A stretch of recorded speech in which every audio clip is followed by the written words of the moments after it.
and he kind of looks at you guys, and unless, is there any chance I could convince you to go look for numbers? Kind of looking, but and he also looks at the cart and then kind of frowns. He says, "Well, no matter. If it might help, we do intend to investigate the troubles in Baldur's Gate. If they are related to the orcs, as we suspect, we may be able to ascertain their numbers from whatever the contact point was. We did manage to capture an orc of the band that set upon us, but unfortunately we could not get much information out of him. But at the time, we did not know what we were seeking." Yes, well, of course, thank you. Just added if you would, while you're there, just added an informational post. Let's see here. And he kind of goes through his documents again. And as somebody reads over his shoulder, you can see like a list. Bandit scalp, 1 GP, kobold scalp, 1 silver piece. And then it kind of like in like the back of the pages, there's like information about threat to and then it kind of has cubic feet, but there's one that's labeled Coastway, and he says 400 gold for actionable information that allows them to safely. So if you could put that up there.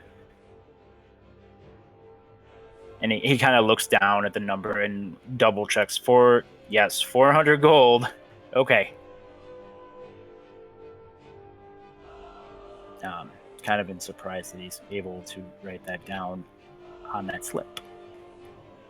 But yes, all of this has been a great service, and he looks down in his pocket and immediately just 25 gold over to Felon was in the front and talking with him. Mm-hmm. So plop. Nice. For that information, we are grateful, and it will help us greatly in the future. I wish you the best of luck towards Baldur's Gate. You too, Captain.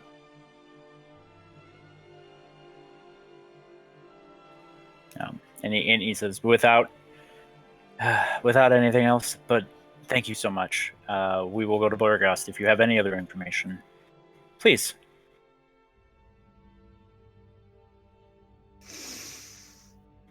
And he kind of turns and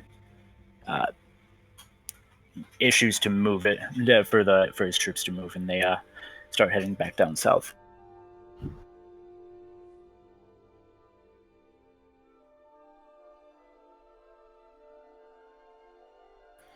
Good luck. Okay. Yeah. You can see he looks confident as he's walking, but the other 5, based on the conversation that you guys just had, are definitely watching the sides up above behind them as they're moving down to Burgos. It's a pretty dramatic shift from where things were when we first met them. The location of the place of Thingamabobber?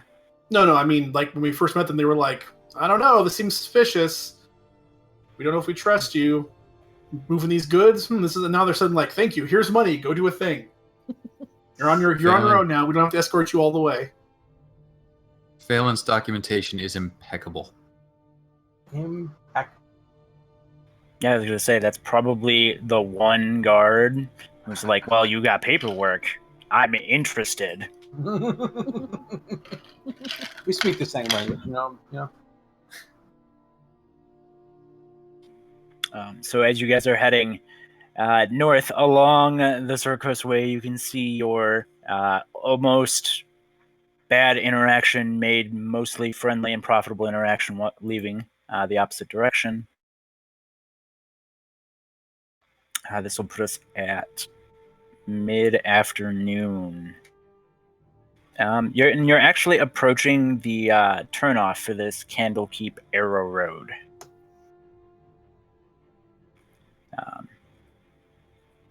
When you actually make that point, it's not special. It's just there's a path that leads to the west.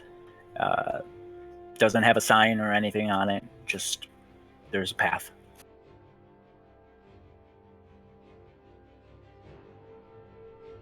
Felon will look at it nostalgically. Oh, nostalgia. As you guys are moving north, the wind picks up just a little bit, and Felon, you feel like it's book pages fluttering at you. But you guys go the rest of the day. And you make it about halfway to the Friendly Arm Inn. Nighttime, I'm going to assume the same watch.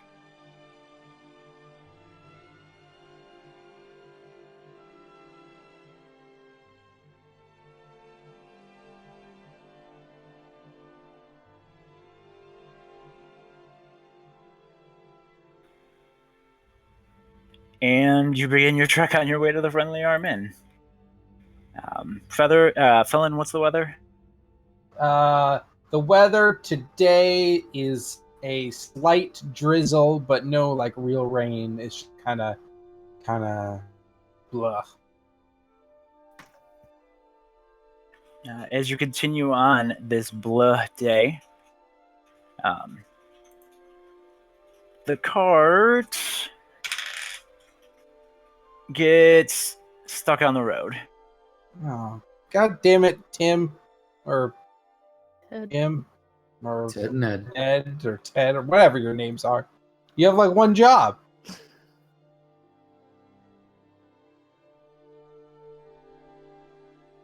Briseis will hop back and try to go see what's up. If she could help unstuck.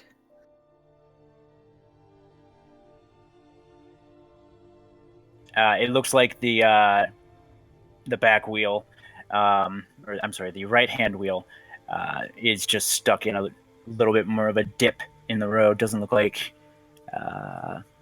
it's overly jammed up. Nothing looks broken. Nope. Ned and Tad are looking at it, and they both kind of look at each other and are starting to get ready to lift.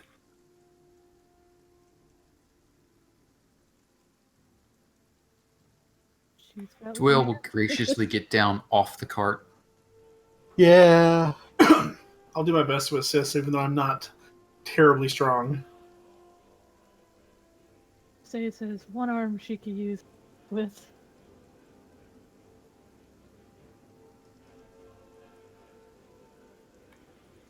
So it's Briseis that finally her one-armed push helps get the cart out of the hole. As Ned and Ted fumble around with it, Cloud is a little bit too tall. He can't get the right amount of leverage. And Briseis just gives it a good heave-ho. And it's just enough. The horses are naturally trying to move forward, and they get it out. They get the cart unstuck. Congratulations on avoiding minor disaster. Nice job. Yeah.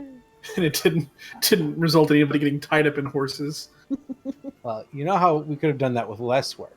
Is if we'd hooked up a block and tackle. Oh, right, See, sure. Then we would have mechanical advantage, and then it would require simply one person pulling to be able to get it all out. I'm excited about this plan. I mean, you can't do it again, but just if Ned and Ted prove to be I'm as sure. incompetent as I fear they might be, we might get a chance to use it. I'm thinking we might. Well, I mean, Ned and Ted, right there, they just proved themselves not that competent at getting a... Yeah. The one-armed tiefling had to lift it out. They both look a little bit ashamed. But the As card, they should. the card continues on, as well as you along with it.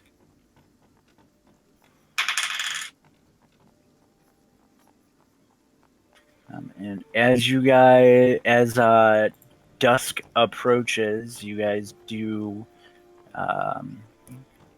see the same building that we all started at in the distance.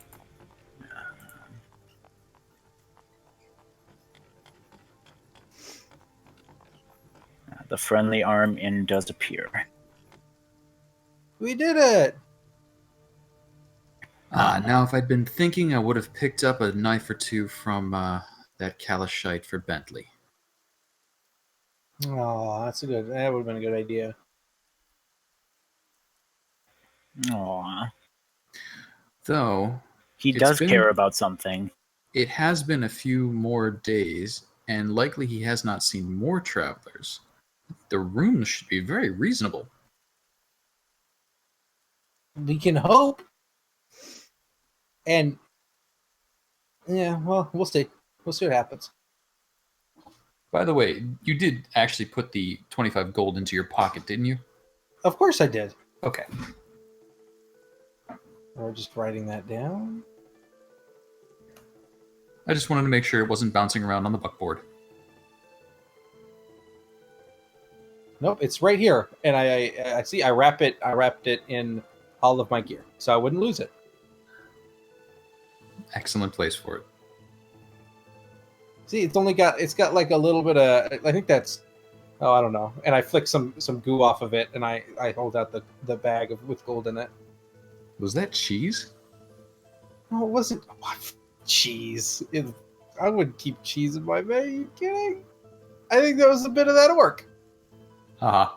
I thought I saw you dousing your armor with milk some nights ago. Oh, that did happen. Yeah. So I guess it could be maybe cheese curds. You can make a Delightful. delicious poutine.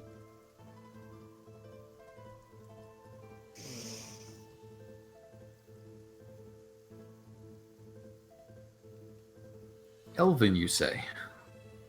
Well, yes. Mhm.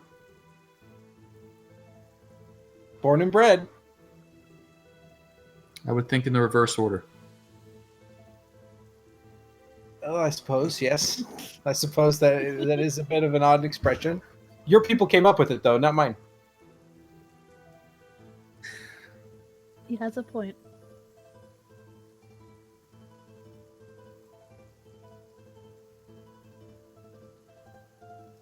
Well then, so we see how Bentley and his wife, was it Galena? Jelena?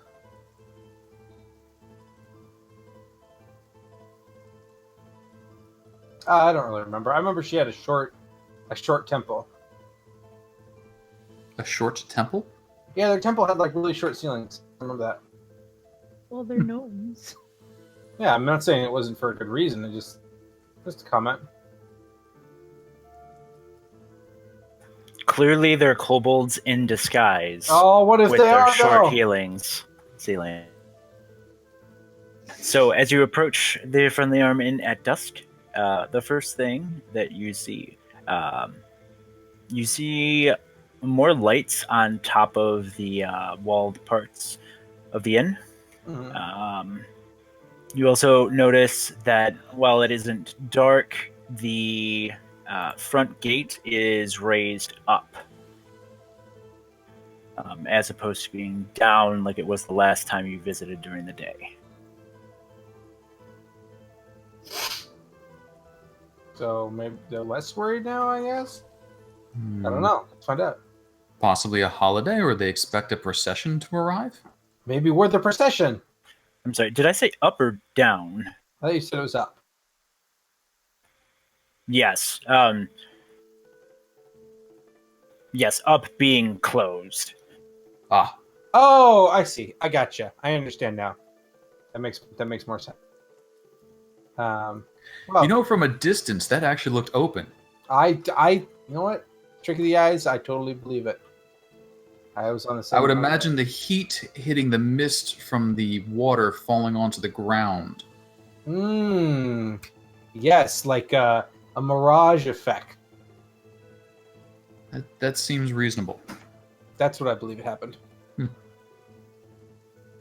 As you guys have that short discourse, Ted's like, "Yeah, it's fucking hot outside. Let's go away." Ted. Oh, Ted. So as you guys approach,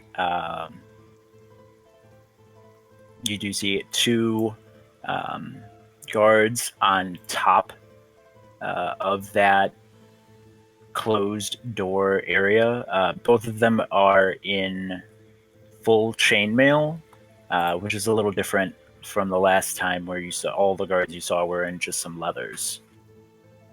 Do have obscurity. As you approach, Are they the same people? Would we recognize if they were the same fellows?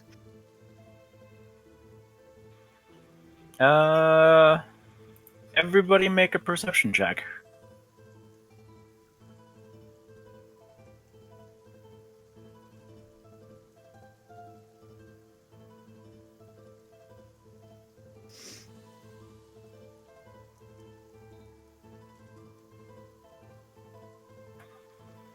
Okay, so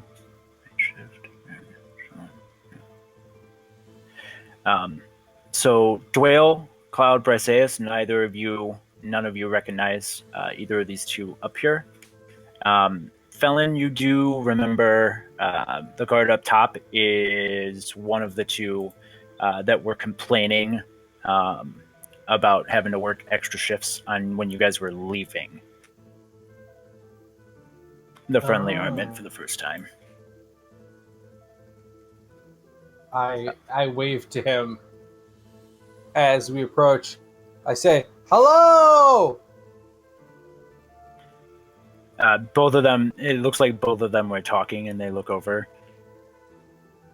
You can see one of them visibly sigh, and the other one says, "Hold. State your name and your business," like he's been doing this all day. I'm Felon. We're here to rest for the evening. Okay. Do you have gold? I've got some gold, yes. Can you please hold up at least 2 pieces? And then he counts, and then he looks back and he counts.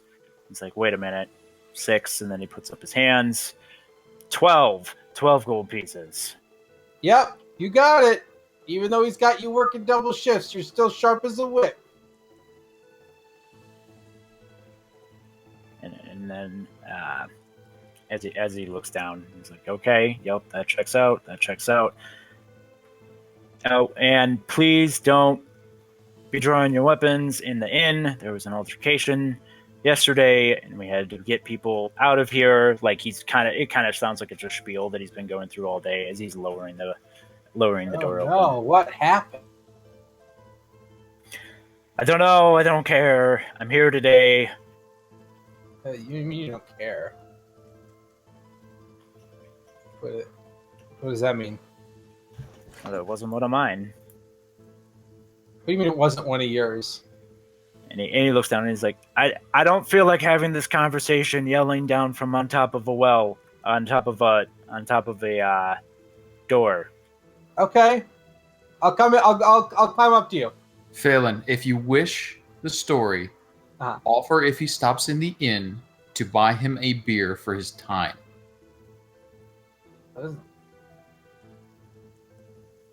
I just want to hear the story. And he will probably tell it to you or not if you offer him a beer. Yeah, but it's cheaper if I just walk up the stair. Yes, but that's heading towards a guard who's very angry and cross and armed. What? But we go way back. Why would he be mad at me? Because you haven't offered him a beer. Be polite. Do people often get upset When at he's people who done don't his offer shift. them beer? Or wine, whatever he prefers. That's not very nice.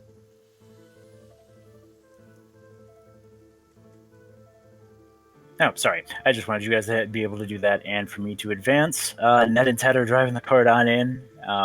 As you guys come in, you notice you do notice a couple more guards. Most are clad in leathers. Some are wearing chainmail. All of them have bows.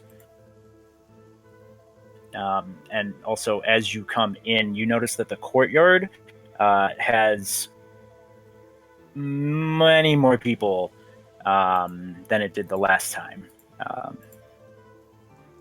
You see kind of families are sequestered in some of the corners. Like outside of the inn, there's a couple families on the left hand side. Ned and Ted are bringing the cart kind of to the west to the stables, and they're talking to the stable master, and they're trying to talk with him because there's two people in the stables. Like you can see bedrolls. The buildings to the left and your right as you enter. Both of their doorways look like the grass path or the grass like right in front of the door has been heavily trafficked recently. Pity. They've started taking shelter here. Rooms will not be as cheap as I'd hoped.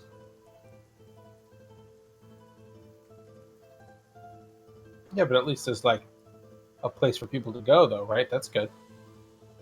Oh, I suppose. And as you guys go into the inn, I'm sorry, are we going into the inn, or are we stopping by the temple, or are we doing anything else pre? That's going. I'm good to go into the inn. Yeah, I would think in first to make housing arrangements for the evening. Okay. As you walk into the inn, it's filled with people.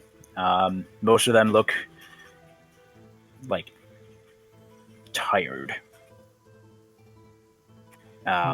You can see most have just some bowls out, and one of the serving ladies, Felon, the one that brought you your second set of porridge on your first morning here, is just walking around with a giant bowl and ladling out, as opposed to running back and forth. But as you enter, friends, welcome. As you see Bentley step out from behind the line and approach. And he said, it's good to see a returning face here. As he actually starts to walk over and shake hands with people, starting with Cloud, kind of awkwardly, just trying to figure out how to properly extend a hand. I would assume at the end of his arm. Like I don't have like weird paws. I have hands. Yeah. He's got to jump though. Yeah, you're tall. He's like he's fair. raising his hand to go to the bathroom. Oh, well, that's right. That's fair. I assume if we're not seated yet or something, that's fair because he is small. I'll make it a little easier and kind of bend down. Oh, thank you, friend. And then he does the same for all of you. Switching to his other hand for Briseis. And he says, it's good to see a friendly face. I haven't seen people returning for quite a bit. I've just been seeing new ones. What happened? Orcs. People have been trying to travel north. People have been trying to travel south. They can't. They're too scared. And here we are. And he kind of motions to all of the tables and all the people sitting at them. and he sounds kind of like defeated, but you can see that he's also satisfied.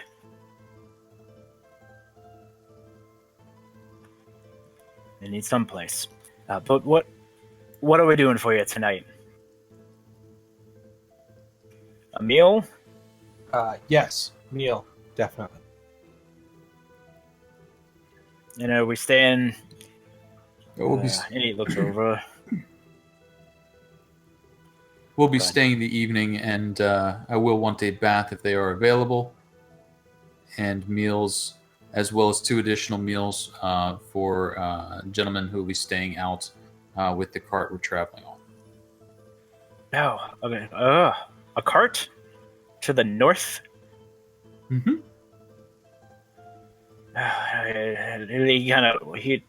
He kind of puts his head in his hand, and he starts mumbling. It's just literally the dumbest thing I've ever. I can't. And he's like, "Well, I mean, it's your funeral. If you want to take a cart to the north, in that case, we better make it a good meal." Why is a cart an issue? Well, the orcs. I mean, they tend to leave runners alive, but the last couple of people that we've had come from the north. They didn't bring good tidings of what they saw on the road. Think back to the cart we found with the Merchants Guild on our way south, Versailles.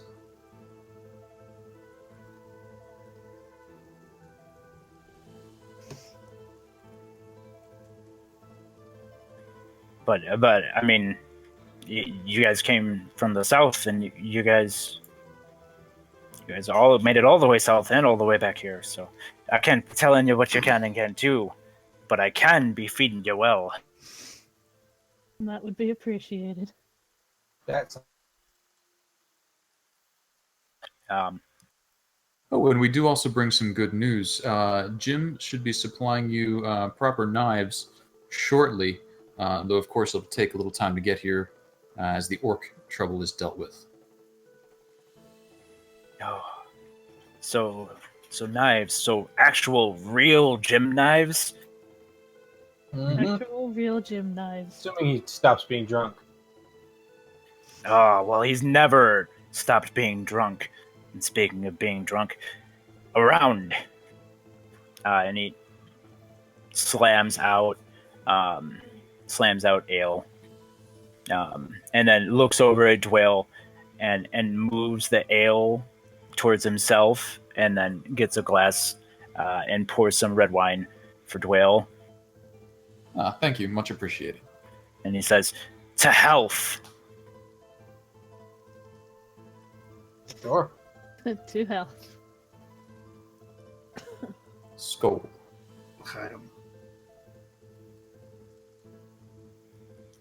Well, yes, of course. We'll get you meals. We'll get your beds.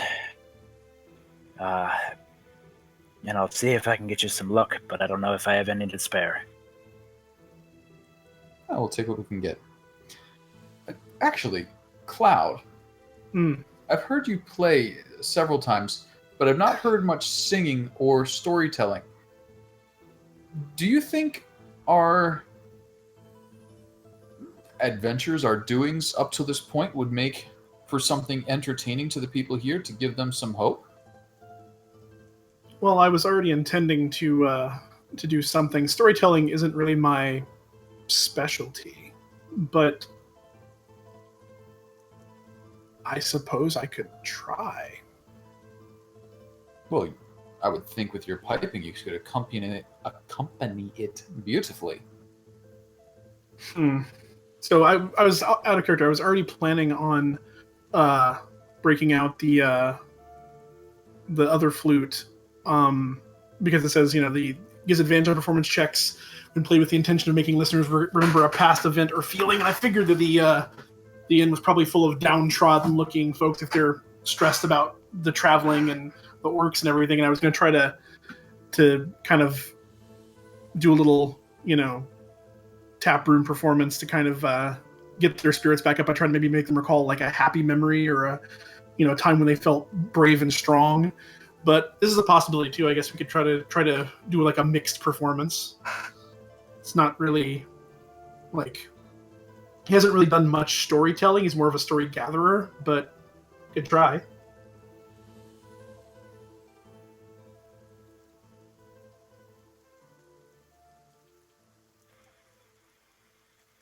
By all means.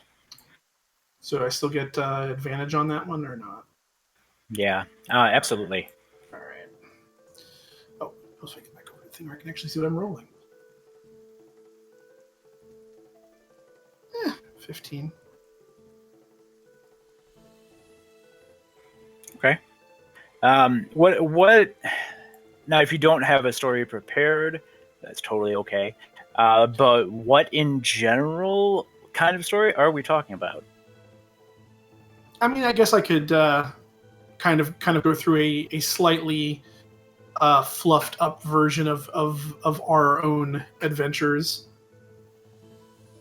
So, like routing out the kobold mines and fighting the orcs and the ankegs and kind of a slightly beefed up version of our actual adventure to date.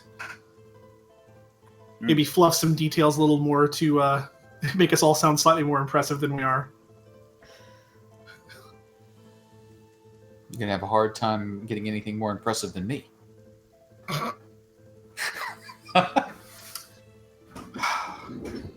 Resists the urge to make Doyle the comedy aspect of the story about him like pratfalling into the mud and stuff like that, but Everybody remembers the pratfall. So as you start to recount that story, you're telling it with such detail and such specificity that you start when you leave the Friendly Arm Inn, and you do only get to that first chance encounter with the down card and the gnolls. okay. You tell stories of how it kind of encapsulates how all four of you, while you didn't really know each other that well, came together in that kind of moment. Mm-hmm. And that seems to hearten most of the people in the inn who felt like as though they were alone. But now because of this, because of this forced together situation, previously Right. they felt like they were alone, but now they feel more, less alone, I should say, Yeah. more together. Right. And it does seem to kind of bring that more positive spirit forward. And what you and something that you noticed before, there were two men not fighting over a bowl of just regular old stew, Right. but they Having a were good kind of disagreement. prodding at each other. Yeah, and that seems to resolve it. And both of them give the bowl to a kid who's sitting at the table with no food. Oh. Well, that's good. And it also it also mellows out the room a little bit in a pacified way. Yeah, like that's all I was really hoping to do for the most part was like lift their spirits up a bit, since I assumed most of the other people were probably kind of, moody and glum. At the very least, if I can raise that up to better than it was, it's a net benefit.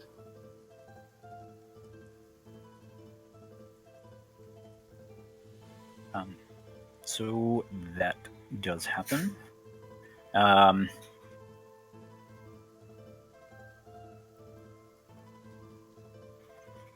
Most of what you hear as you're kind of sitting and chomping down is tales of running away, from orc attacks. Some people are telling a little bit more in depth of a story now. Now that clouds kind of freed up the air in the room a little bit. And people are talking about like what they had to go through to get to this point. Something everybody can relate to.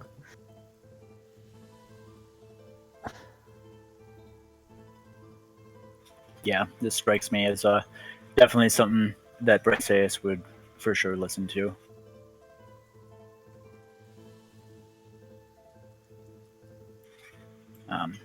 But yeah, so you're hearing orc tales, orc attacks to the north, to the south as well. Anybody else looking for something at the table or the inn? Pass along the updated bounty poster, I would think, to Bentley to post, unless there is an actual Burning Hands station guard here. As you show it to Bentley, he looks and he says, "Well, yeah, there isn't, but." And then he kind of motions to like that community cork board kind of thing that you see in like every small business, restaurant, or bar. The Flaming Fist one is actually the main highlight of the board. It looks like most of the other things on the board have been moved around to accommodate for the space for it. Oh, Briseis, would you like to have your hair done? There's a little coupon here. No, thank you. I do think you should see to it. You'd make a much more striking impression.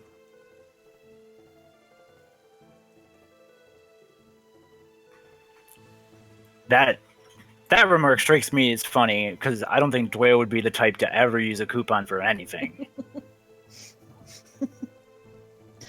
Well, at least not where someone could see him. He just likes to poke Briseis. It's for her. It's not a coupon for me. It's a coupon for her. As you palm the hair clipping coupon and slap up the Flaming Fist notification, you see a couple people walk over to what you're doing, and then they kind of mouth like 400, and then they look at what's required, and then they walk away.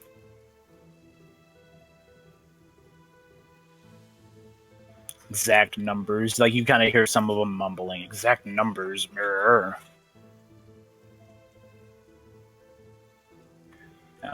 And then they go back to kind of recanting their tales about what they had to deal with on the road and what they saw.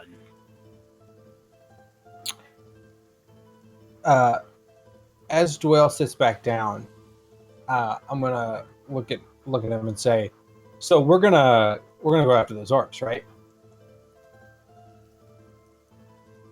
Well, you certainly want to, don't you? Well, yeah, I want to. But now it's like, we can leave Ned and Ted here so they can fulfill their master purpose as beings on this plane of existence, which is to stay with the cart. And then we can go investigate those the place we wanted, the murder place, and perhaps find some exact numbers. We get 400 gold. We've done a good service, potentially killed a lot of orcs. It seems like a win-win-win-win-win. We're closer to the senseless murder than we are gate. We might as well leave. Might as well do it now.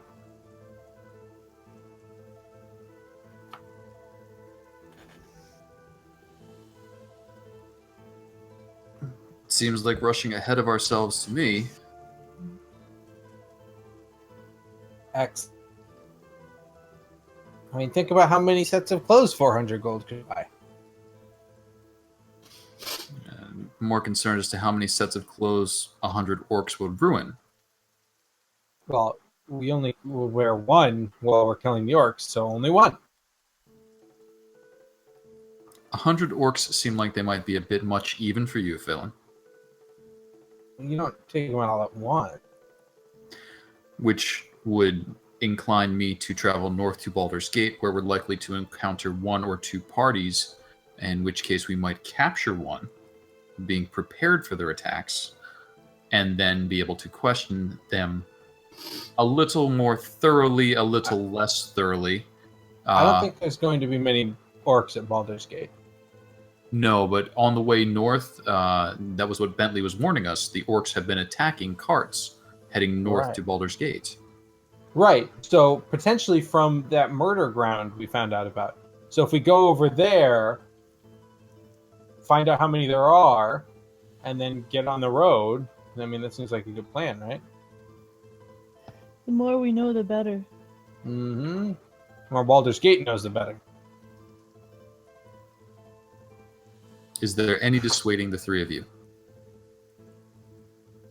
2 of you. Cloud, your opinion? I'm sorry. I just kind of shrug and shake my head. I mean, and I assume Briseis still has the atlas. Mm-hmm. I'm not sure what spot you're supposed to have marked with the some murder here. Like, if it's just vaguely in that area. The period. Oh, at the end there? Is that a period? Well, it's not, but it looks like a tiny thing. dash. Some murder period. Fair enough. Yes, I didn't know if it was a case of it was there, or if maybe if they were staging raids out of the Cloakwood. Well, I mean, either way, I think we'll find clues if we go there. Fair. Well, here, let us see that atlas and, open up to it and start, pointing places. So you wish to travel west from the Friendly Armin directly into where we believe the orcs are. Correct. If there are a lot of them, we will likely not... Say that again? If there are a lot of them, we will likely not have to get that close to sea. If there are a lot of them, it will become very difficult to get close to them to see. Right, but if there are a lot of them, then we can see them and figure out how many there are and then come back. Or we could travel to Baldur's Gate, make our contacts there, gather some reinforcements, bring them with us, and then move ahead as scouts with reinforcements behind. But by the time we get to Baldur's Gate, they'll have killed more people. We won't know if they're there anymore. There might be more of them. As you said, right now they seem to be kind of spread out. They might have consolidated by then.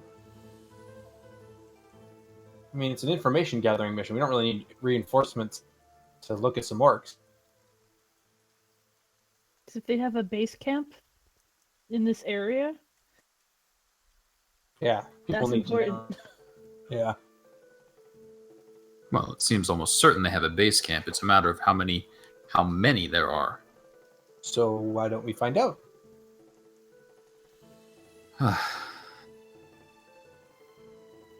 This seems troublesome. Of course, it's troublesome. Orcs generally are. That soothsaying that you did earlier. Yes. Would you be willing to seek the advice of your gods upon it? That seems like a good idea. And I pull out some parchment and I light some candles on the table. And I start casting augury as a ritual. But don't want to waste those spell slots. Those spell slots, though. Yeah, it's important. So with this lively debate and this new attempt to gain extraplanar information, what else? What do you guys want to do for this 11 minutes as Felon's, scribing out, lighting some candles, getting his orc sticks out? Let's see if there's anything else posted on that board. Okay. Briseis would probably sort of like watch and pay attention to what he's doing, because it's probably doesn't work the same way with different gods, but she's curious and she talks to him all the time, so she might try to do something like this in the future. Getting an answer back would be nice sometimes. Dwell's consuming his food at a leisurely pace and sipping his wine.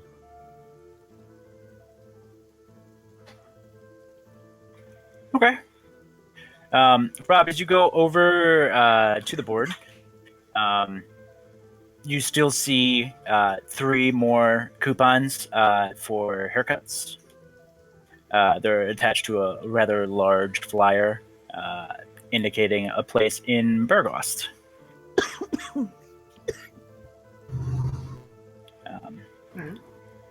As you're kind of browsing the board and looking at everything, make an investigation check for me. Okey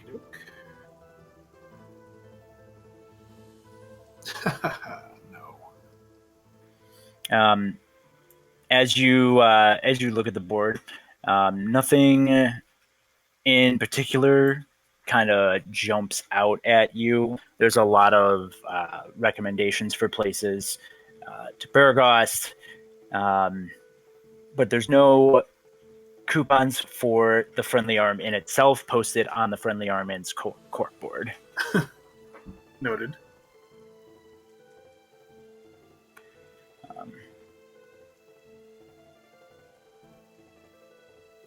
And was it 10 gold for the 5 of us?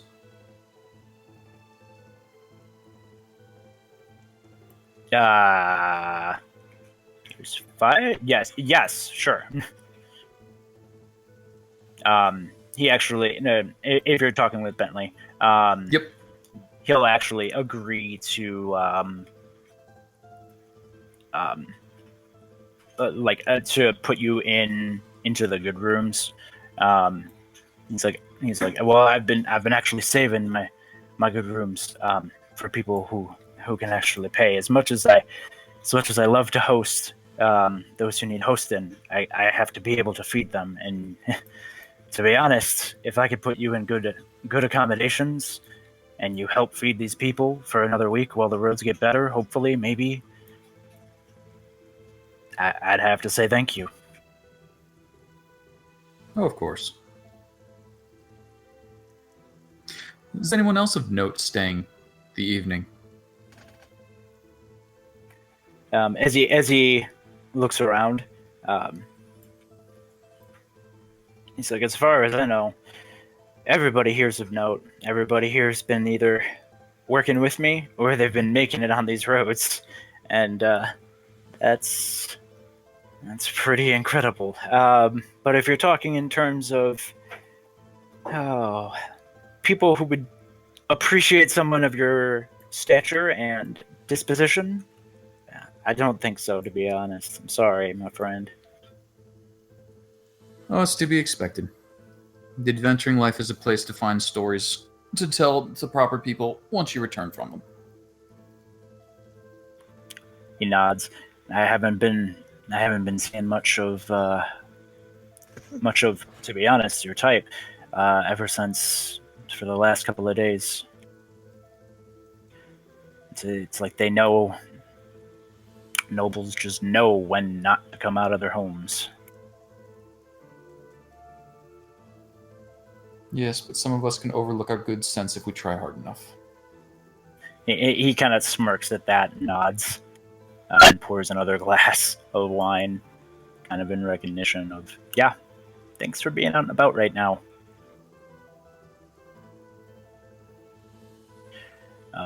Go ahead, Dwayne, make me a perception check.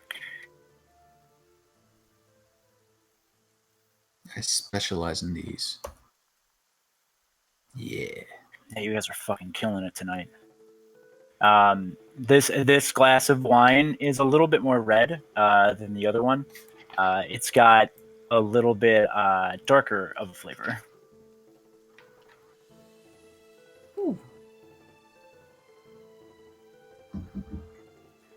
Athy, as you see Felon going through casting this spell, the first 10 minutes, they look completely foreign to you. He's getting out parchment. I'm sorry, Sean. I'm assuming you're still in the bathroom or muted. He's getting out parchment It's both. and lighting his candles, and you kind of see him. He's writing on the papers. Oh, I'm sorry. I was describing the 10-minute part of the ritual cast. And you see him just writing, but writing very precisely on his parchment. And then he can tell us what the actual minute of casting the augury is like. It's actually not super impressive. He pulls out his little prayer book and he sets it on the table. And basically, the way the information is passed to him is the book will flip back and forth to various pages, and then one word will light up. And then through the string of words you interpret that as either positive or negative or both or neither. And so as the actual casting is happening, the books lighting up very slightly on certain words, and he's writing them down, and then at the end he interprets the results. So, what do the gods think of heading to this place of murder without first? God, Denier. What does Denier think Yeah. of heading to this place of murder without first visiting Baldur's Gate? What does Denier think? Okay, so you're asking a question about something that you're going to do in the next 15 minutes or hour? Oh shit, that's right. It is really limited. We are making the decision as to which way to go. I suppose that's the decision. Yeah. So should we what would be order the best dessert? decision? yeah, okay? Would the decision to investigate the murder spot bring weal or woe, or neither or both?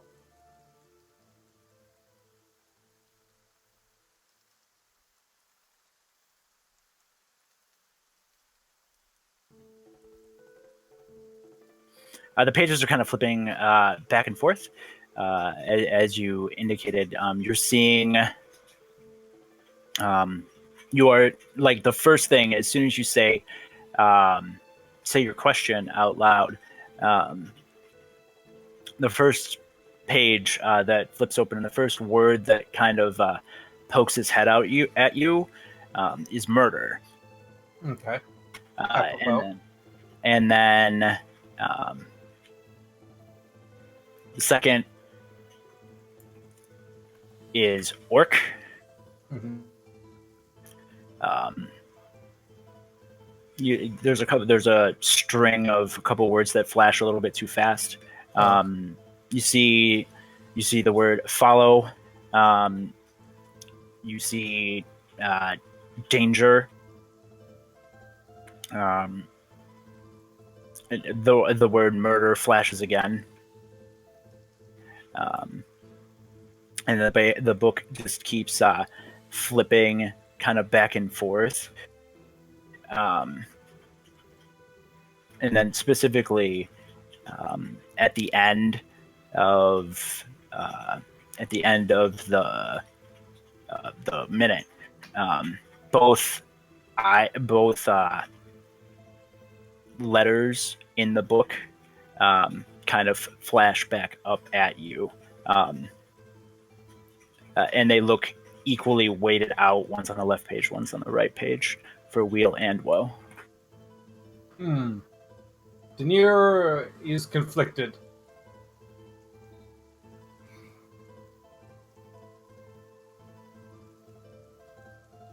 Yeah, it's a really hard one to sell as a DM. It really is, yeah.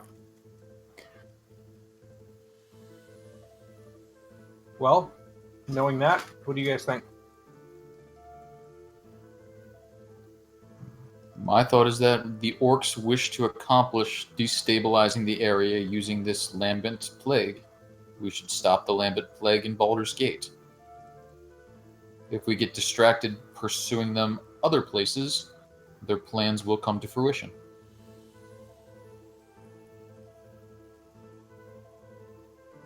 Briseis? He does have a point with that. Because even if we wait too long, they're not going to have strong enough weapons to be able to fight them. Okay. Cloud?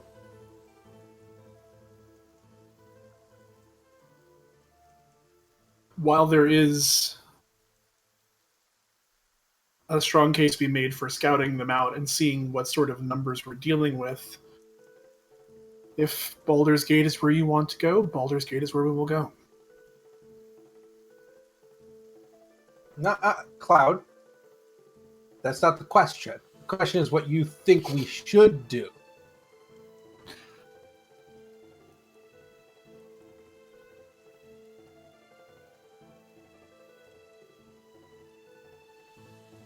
Okay, you guys can keep talking. Sorry.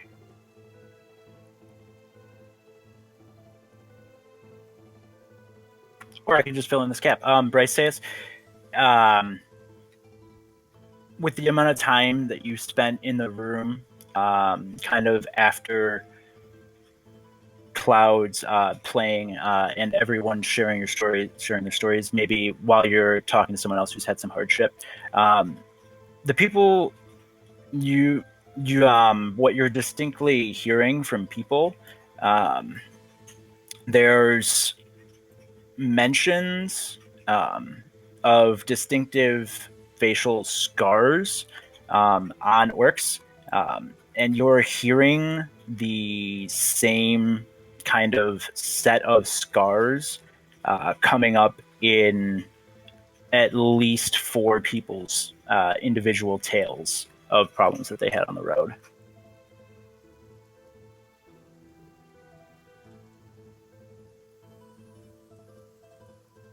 Is that something? Sorry, I can phrase that better. It sounds like it's like once you talk to the 4th person and the 5th person and the 6th person, it starts to feel like you're hearing the exact same story told the exact same way over and over again.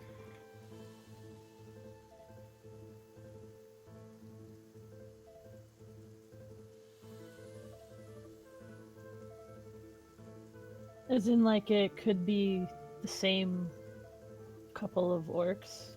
But, like, I guess I'm asking, is it like a they got hurt in a certain way and that's standing out? Like the description of what people are saying, like the stories that they're telling, they're acting the same way. They're giving like the same kind of description of like weird stuff on the orcs, like if it's facial scars or certain pieces of armor that they're wearing, but you're hearing a significant amount of similarities. During their debate, she'll definitely bring up this information as either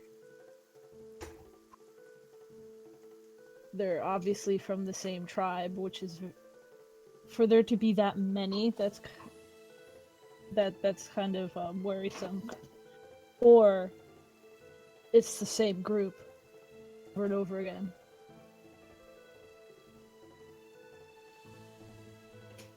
Well, if it's the same group, they can travel quite quickly. Does that... It's like orc tribes don't generally together for there to like be hundreds. Not generally, unless something is keeping them in line. Something with shiny eyes and spiky shoulders.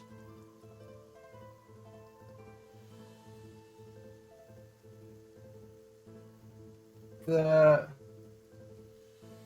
scarring? Does that, if Felon thinks back, does that ring any bells for any particularly notable orc tribes or anything?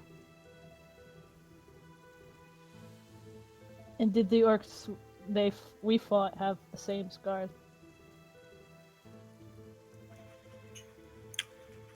Felon, I mean, you grew up in frickin' Orkville, basically. Yeah. Not like Orkville, but Orkville. You know that scarring is a thing for some orc tribes. Right. That it's very ritualistic, but is also individualized. So the fact that they've all got the same scar is weird. Briseus,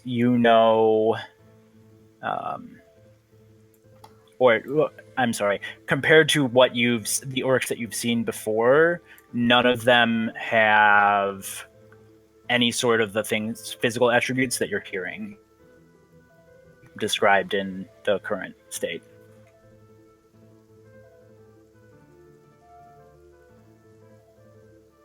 So none of this information that you're getting in right now matches any of what you've encountered before in terms of specific details.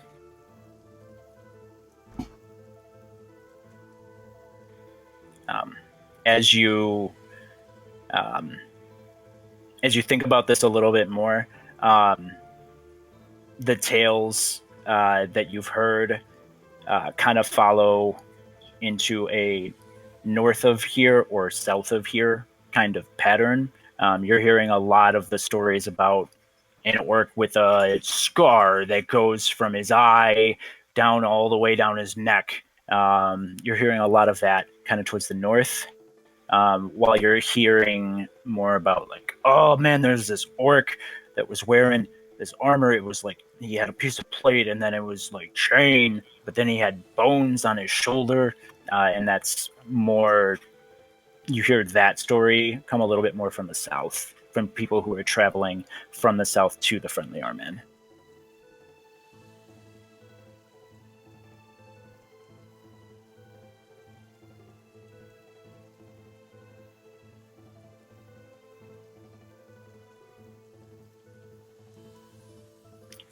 I'm going to break out of the box a second here. Does that description make sense to everyone?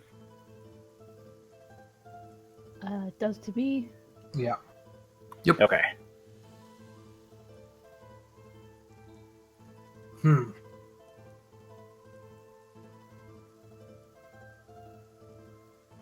So, based on the letter that you translated, Phelan, that was a call to several orc tribes to work together under this Jalatrix spiky armor. So it seems they are working together. At least one band in the north, one to the south, the one that we encountered and dealt with, and then the other that we discovered to the northeast of Nashkel. So traveling north, it is likely we would encounter this same band with the orc with the scar from eye to jowls. And if luck comes our way, we encounter him, deal with him, and make the road safer, as you were concerned, and possibly gain some information on our way to Baldur's Gate. There, we put halt to their plans regarding the Lambent Plague, and then, with the assistance of whatever guards we can gather, mop up the remainder.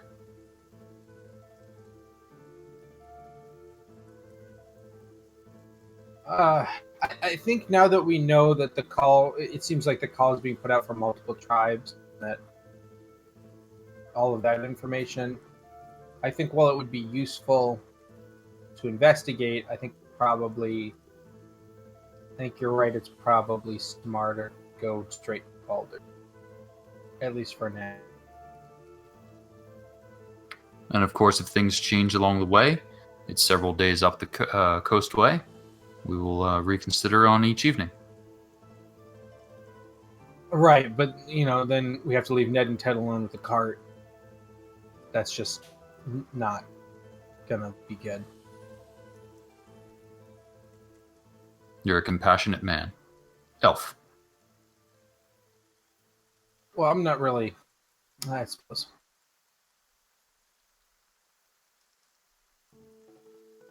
But that seems like a good enough plan to me. At least for now.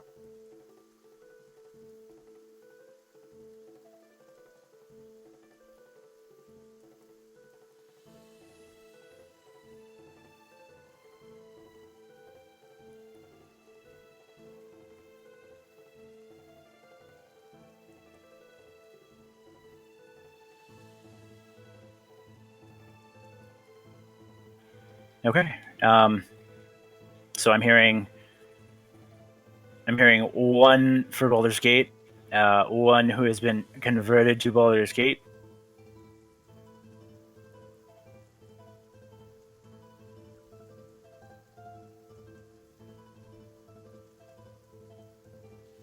Briseus or Cloud?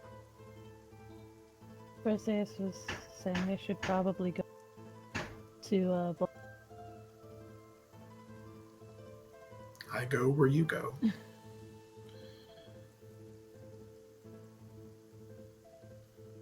Kind of as you're having this kind of conversation, and like I imagine Philin and Dwayne get pretty heated at some points. Probably, yeah. Oh yeah. I mean, we've seen that before, so it's not a illogical jump. You actually start to see a modicum of people start to build up, sitting not next to you at your tables, but like the one socially acceptable space outwards. Mm-hmm. And kind of as you're having this conversation, you're going over your deductions, you're casting this spell, and this book is flipping, and magical shit's happening. It's definitely the most interesting thing going on in the inn. And the people, you see some look happy, like as you guys kind of come up with this conclusion, some look happy, and some look downtrodden. But everyone is enraptured with this. And they're paying attention, kind of like when people first got TVs. Like it's live news and live action happening right in front of them. And as you make your decision to head immediately northward, people who look happier with that decision give a cheer and a huzzah. And you hear them talking about, yes, there will actually be guards here soon. Kind of a discourse. Oh, see, don't get too excited. While the other ones who looked a little bit less invested as the conversation was heading towards going to Baldur's Gate, they look at each other and they're like, well, what do we do? How do we get back to families? But my mom needs me. Like you hear that kind of muttering kind of thing going on. And the crowd kind of starts to disperse a little bit. Some of it leaves after Felon's little light show, but after this part of the conversation, much more of it just disperses.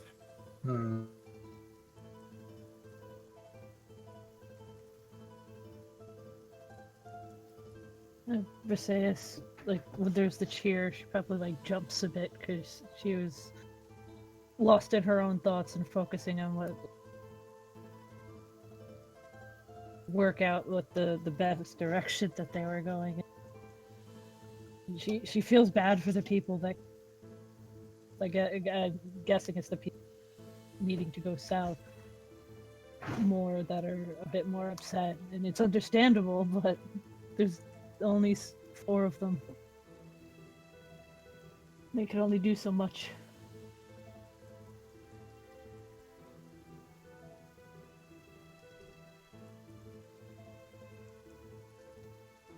Definitely stuff she'll be talking to Lathander about in the morning. Just because she kind of feels guilty that she can't help everybody, but she knows that she can't help everybody.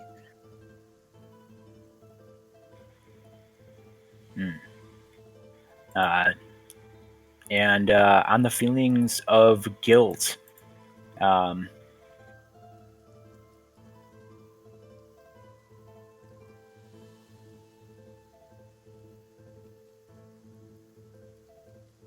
Bentley comes up and he says, I'm sorry it took so long, but I do have some baths drawn, and I overheard your conversation, and it sounds like you'll need them.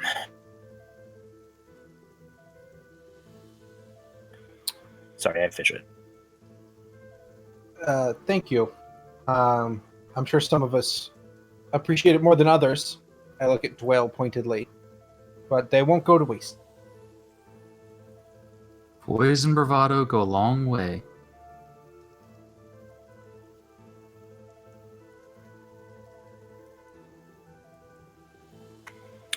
So, okay.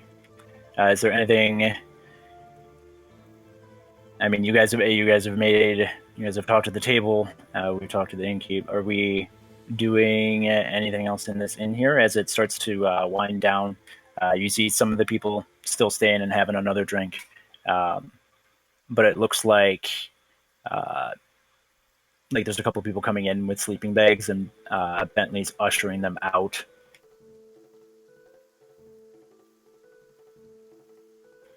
And he said, "The inn is for paying guests.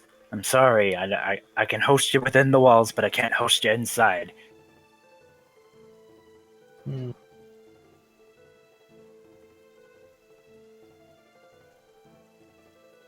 How many people? 2. But as you guys remember, as you came inside, yeah, there weren't that many rooms, were there?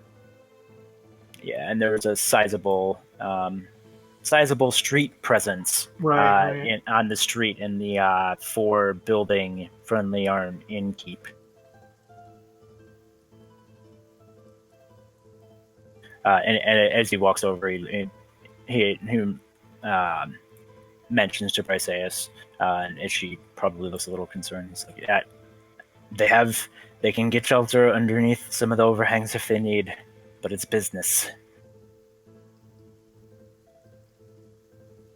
And he says business. He kind of just nods at Case Dwayne.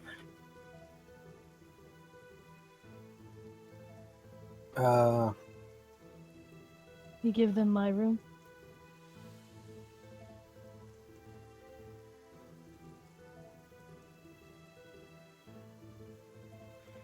Yeah. I mean, of course I can. It's a paid for, so if you want to. Then do that. Okay.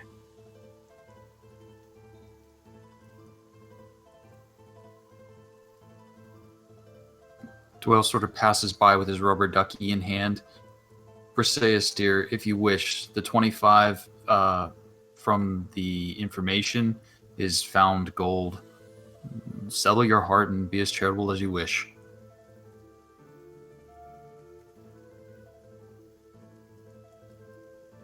See, I'll give him what's his name, the innkeeper. I'll give him a gold and tell him to make sure that they're fed. I always try to take care. They are getting fed for now. Even if they don't have the coin, it's not like Then take it for your troubles. Oh, Cloud, you've already used up your charity. Phelan and Briseis have some remaining. This is coming out of my personal funds, so this is the money from what I had early on. Ah, well then carry on. This won't affect the bottom line. Don't worry. He says, well, yes, of course, of course. And as he starts, he takes the coinage, and then you can see him kind of thinking in his head. Assuming Phelan gives up the coinage. No, I'd give it up. Okay. I just had it in my bag. Yep. And as he counts it up, he divvies it up, and then and then he goes outside, and he says, "All right, I think there's only about 40 of you." Like you can hear his voice kind of booming and echoing across the inn. Your room's paid for the night. There's gonna be 4 of you to a room. I'm sorry, I can't do any better. But you can come in. And people don't rush in, but as they walk, they kind of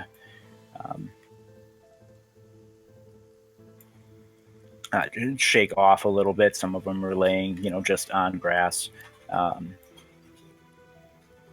and head up to rooms. He's kind of like directing traffic. All right, first floor. You 4 in the first door on the left. You 4 in the second door on the left. As he's ushering people in.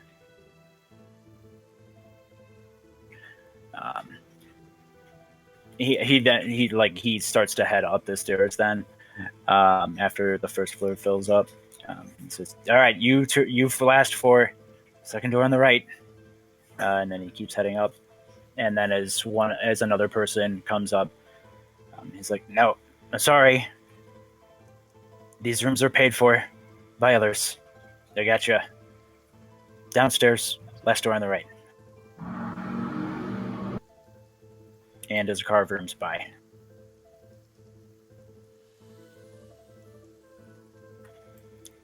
And as he comes back down, he says, "I know you probably wanted to, ease up the rooms, but I figured you at least needed your rooms for the night. I heard what you're doing, and you're nuts, but you're nice. Get some rest."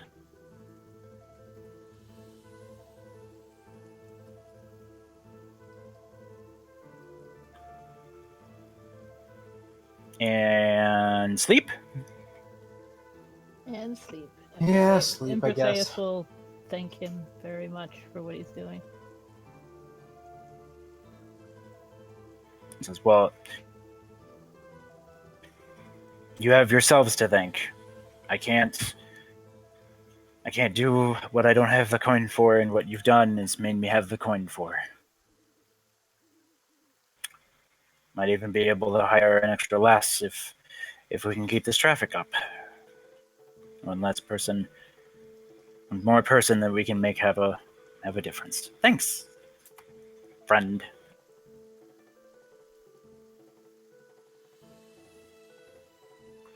And then on that rest, let's go ahead and take a break. Cool. You got it. Woo.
Sorry about that.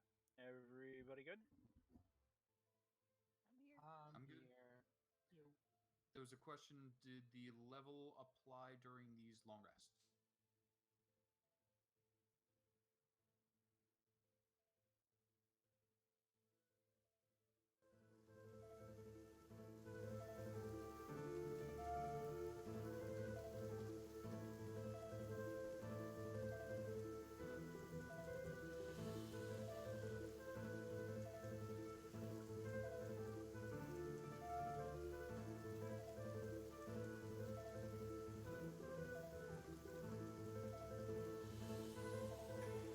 So I just considered it. Not much has changed since the town of Nashko, and where you are right now. So I'm gonna put a veto on that level 4 No. as the riots start in the streets. No.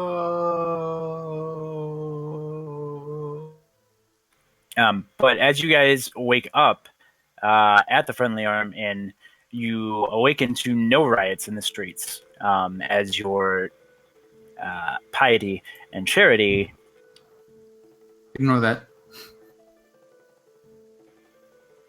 has cleared the grounds of the fisticuffs that were rumored earlier.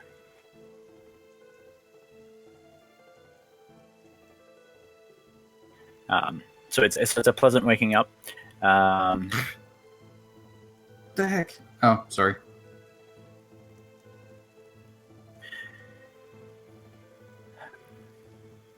And as the weather fell in, as you go to predict it, it's actually going to be a sunny day. Oh, look at that, guys. As it looks relatively bright. Breakfast is fresh and hot. It is not anything special,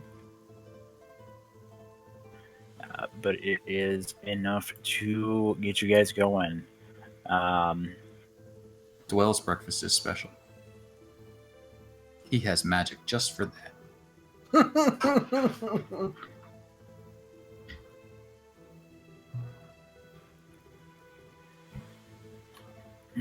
Really tempted to make a Lucky Charms here pun, but skip it. And so morning drops, and you guys can be ready to go. X. Ned and Ted.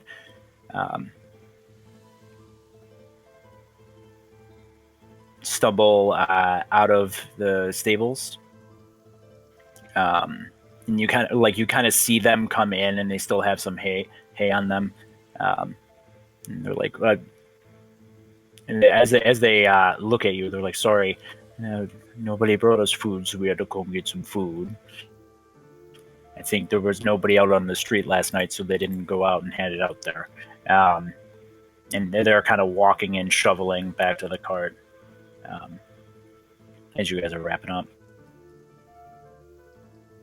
Now, Briseis, Cloud, you have a little more experience in martial matters, at least the practical part of it. Is there anything that can be done to the cart to improve our chances should there be an ambush?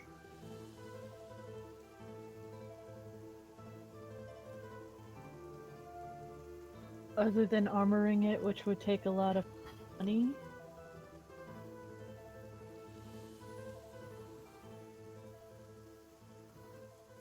Rob, I see you blinking, but I don't hear anything. I wasn't saying anything. I'm just trying to ponder, like, is he asking about, like, protecting the cart itself versus, like, you know, like, I'm not really sure what he's asking. Well, and again, not like I would necessarily know anyway, but just because I can hit things with a stick doesn't mean I know how to guard a cart, like to protect a cart. I'm looking for any suggestions. driving a cart is a bit outside my wheelhouse.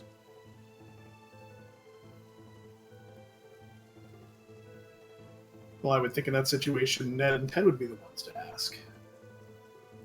Ned, Ted, we are likely to encounter trouble on the road. Is there anything you would suggest be done for or to the cart as we set out? Do additional horses help?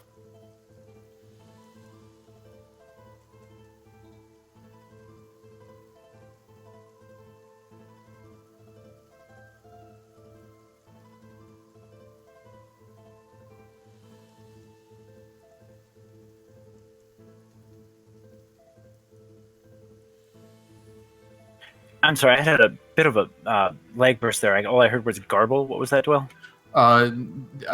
Looking at the cart, referencing to Ned and Ted, is there anything that the two of them can think of that would help the cart should we encounter trouble, which we are likely to? Commissioning additional horses. If 2 are good, is 4 better? Ned kind of looks at you and is like, more is not always better.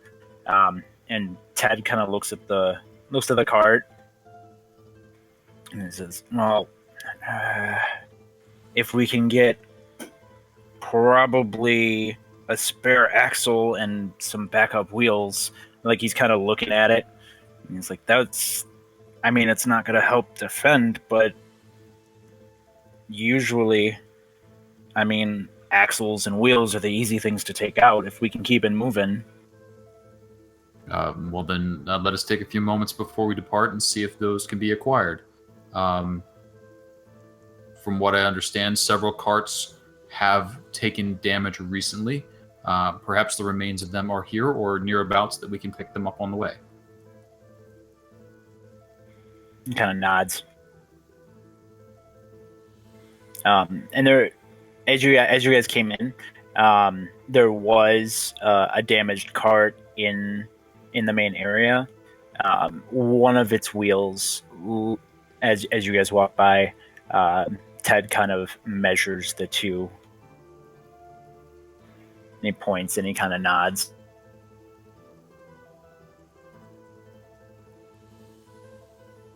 And he motions and he says, "Yeah, that one could work. I don't know." He's like, I'm not just gonna take it. If No, we'll find the owner and offer him some reasonable amount. As you guys look around, there's actually someone underneath the cart itself, using it for shelter. And at your words, he's kind of like, "Yeah, that'll be 10 gold."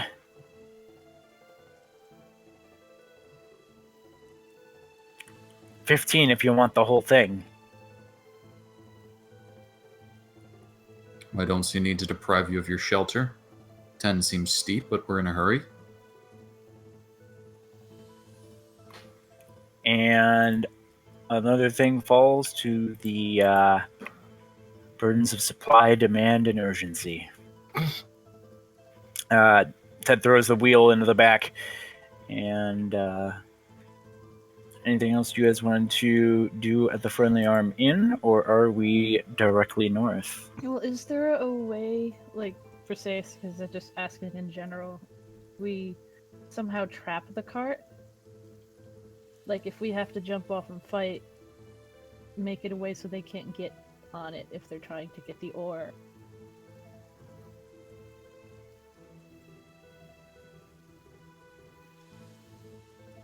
Well, I imagine if you're trying to stop people from climbing on the sides or on the front, you could just stick some nails on them. Ted kind of replies.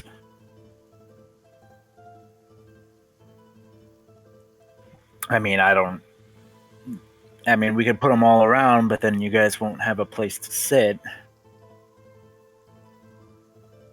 Nah, we can walk. It's not a big deal.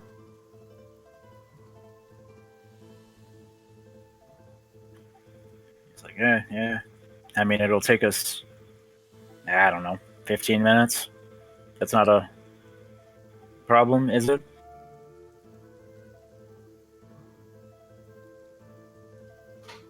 No. Fine with me.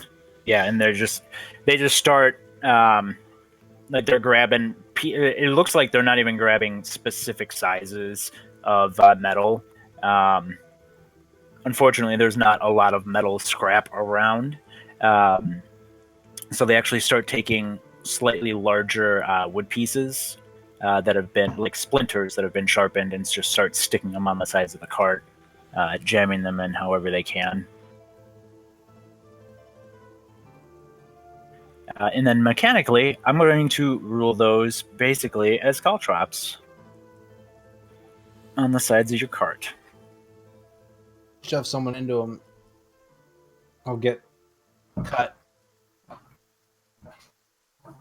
They might even get a splinter. The horror. Orcs like to fight topless, so it might hurt. And they're well known to immediately stop and take out any splinters they acquire.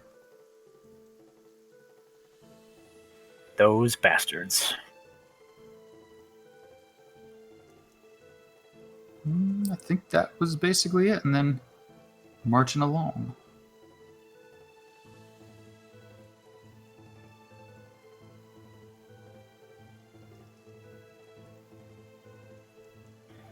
So as you guys are taking the cart right out of the front door of the inn, it's the same two guys up above as last night. They look rested enough, but not overly so. They're like, the loud one, as he's starting to roll down the bridge or the gate to make it down. Why, hello there. Did you have a good night last night? They started looking at each other again, and they're kind of talking. They're like, yeah. So, what's the story with that fight in the inn? What was that all about? And he keeps asking about old stories. It's like he doesn't even know the new stuff. Yeah, like that cart that went around the inn. Like, I don't know why anybody would go north. Blah. Hey, you guys aren't heading north, are you? Yeah, we're going north. Why? Because you're an idiot. Like, as he starts rolling back up the door. Wait, whoa, what are you doing? No, as you guys exit and come out, then he insults you and starts rolling back up the door. I see. I was like, I thought he just closed us in. I'm like, whoa. Why are we stupid for going north? The orcs, huh? Probably. Yeah, well, I'm not a fan of losing. I'm a fan of keeping my insides on my insides. So here we are, as he's like grunting and cranking the wheel to pull up the door. Because he doesn't have enough block and tackle to get it up without. Yeah, I mean, if you had more block and tackle, you'd be able to pull it up no problem. I'd say, well, I mean, that's your choice. I'll send you a postcard from Baldur's Gate.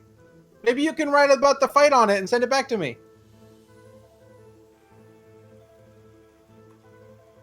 Ugh.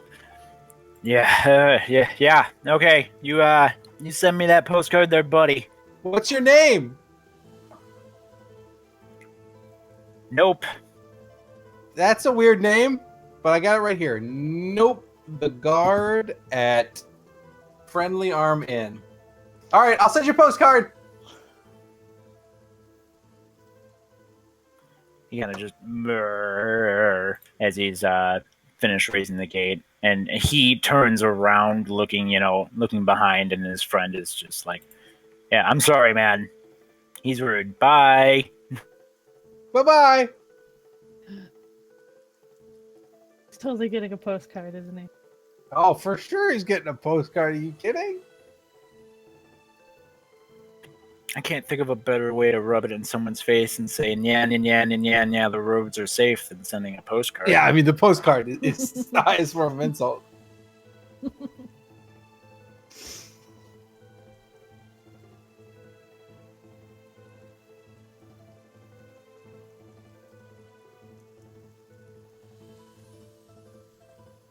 Onwards to the north.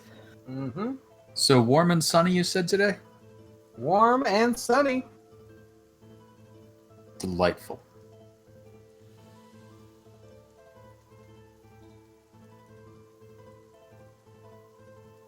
great weather to walk.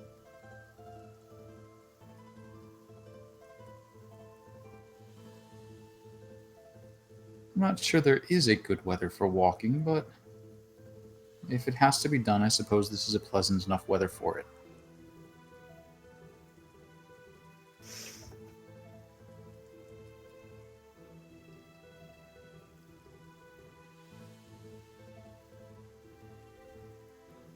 You like to be carted everywhere.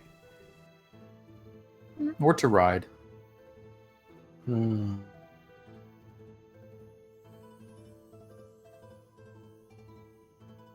Some people do like to walk. It's soothing.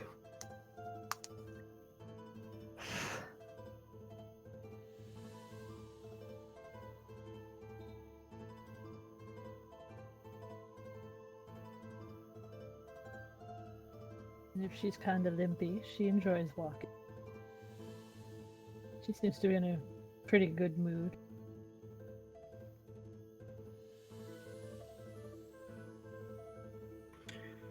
No, sorry, I didn't even realize that I was on mute. I am very sorry. I actually need to take 5. No problem. I'm. Shit happens. You know what I just heard? I just heard we made level 4. Yeah, I heard level 4 too. I thought I heard him say it's level 5. Is that what that was? Yeah. I did hear 5 in the words. Yeah, I'm pretty sure he said level 5.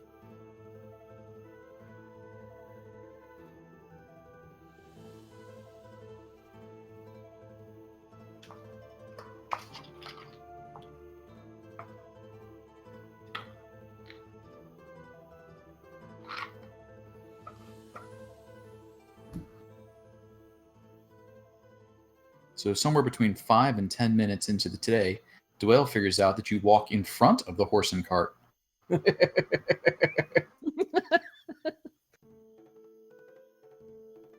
Nobody bothered to tell him. I would imagine none of you guys would. Nope. Not a single one of them would have bothered to tell him. He needs to learn some things on his own.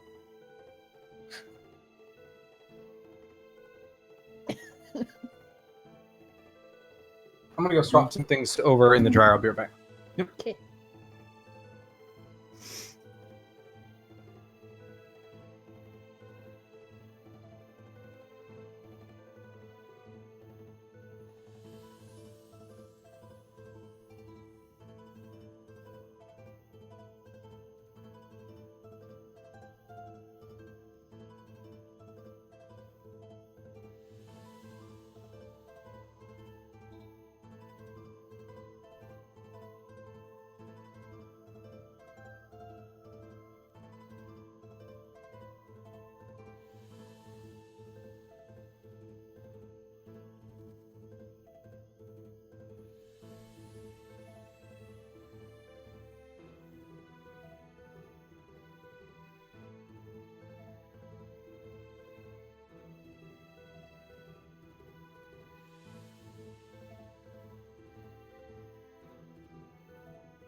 I have returned. Yay!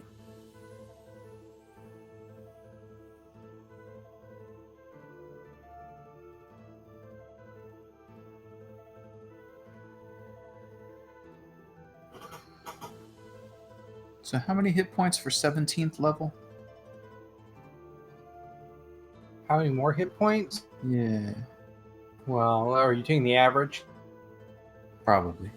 Okay. With a mage, it's kind of I was gonna statistically say, Yes. if you were to let me roll the answer, that would probably be 17.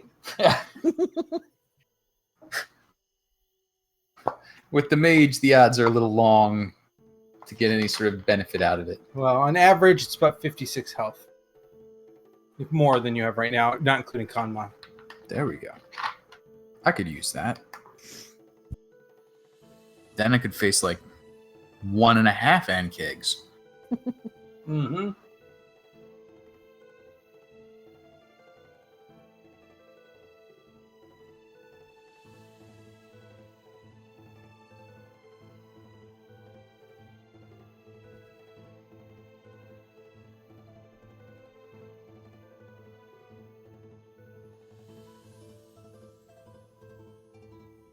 I wonder if I could somehow fashion my staff so that half of it would open up like an umbrella.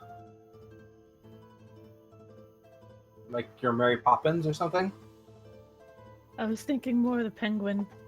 Or the penguin, yes. Either way. But just have like half of it be comprised of smaller wands, and then when I open it, it opens and there's sort of a parasol effect going on. The sun is just wreaking havoc on my skin.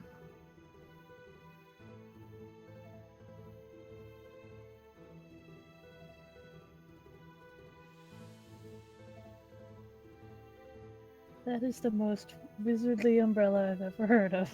What's that? That is the most wizardly umbrella I've ever.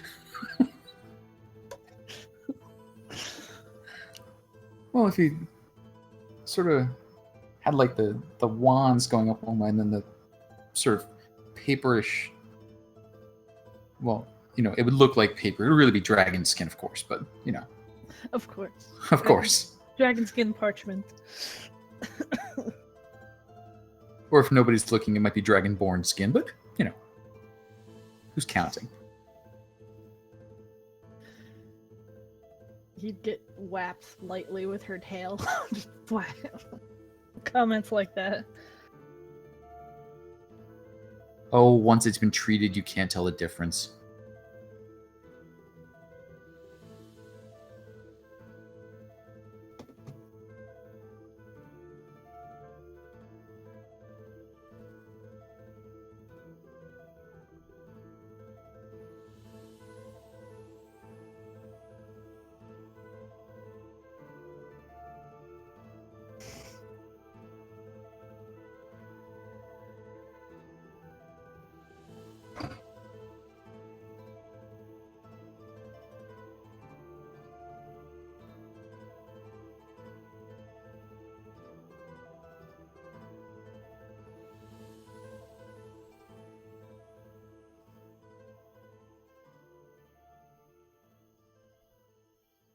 Disaster averted. That's good. There was a disaster? Well, let me tell you, my dog is not normally needy, but when she's needy, She's very needy. disaster. And then, speaking of dogs, the dogs of the road, now that you are all walking alongside a not quite fortress of a cart, It's Pokey. it's Pokey. As you're walking north down the road, as the day is clear, this road is much more traveled. And as you are heading down it, you do see some trampling on the sides of the road of the grass. Every The first hour, it's not too bad. Second hour, Cloud and some of your advanced scouting, you do see like a puddle of blood, kind of on top of a rock. Oh, that's not good. It's not wet when you look at it. Just isolated. There doesn't seem to be anything around the area. Signs of a There's- struggle, or You see some like light splatter around it. Looks like a slightly like a skirmish happened here. okay.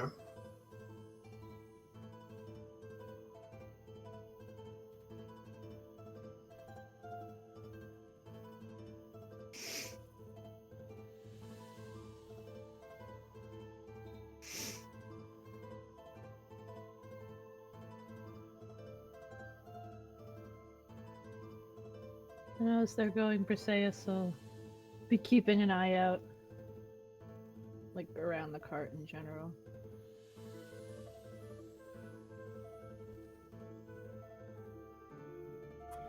It kind of strikes you as one person taking a huge chunk, and then some other people taking some scrapes. Okay.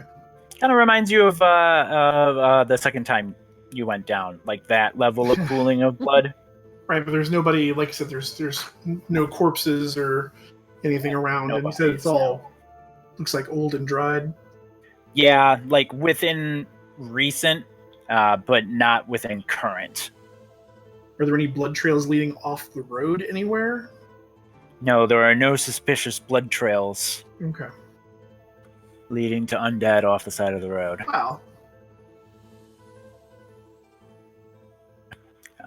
And you guys keep heading north.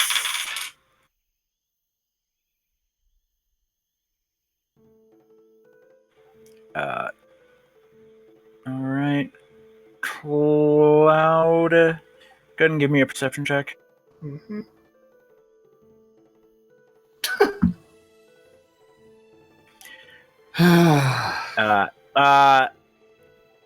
So you hear noise, and it's coming like 300-ish feet down the road, Okay. but it's like noise. Can't figure, just some sort of general cacophony. Yes. All right. Is there anywhere where I'd be? You said several hundred feet down the road. Yeah. This part of the road's a little bit more hilly than others. Is there anywhere where I'd be able? Is it like on the other side of a hill or? Yeah, like you could, like the road ahead is, it's about 100 feet up the hill. It's Mhm. not a huge incline, but you just can't see further past than that. Okay. No particular tree standing out. Yeah, I was gonna say there wouldn't be anywhere for me to like hide and try to kind of get a view down, but not like making myself exposed in the process. Yeah, no, nothing overly special. The roads and the sides of the hill have, light rocks, occasionally a bush. All right. If there's nothing that'll help with that, I'll just fall back to the group and let them know that there's some sort of commotion going on up ahead that I'm not sure what it is.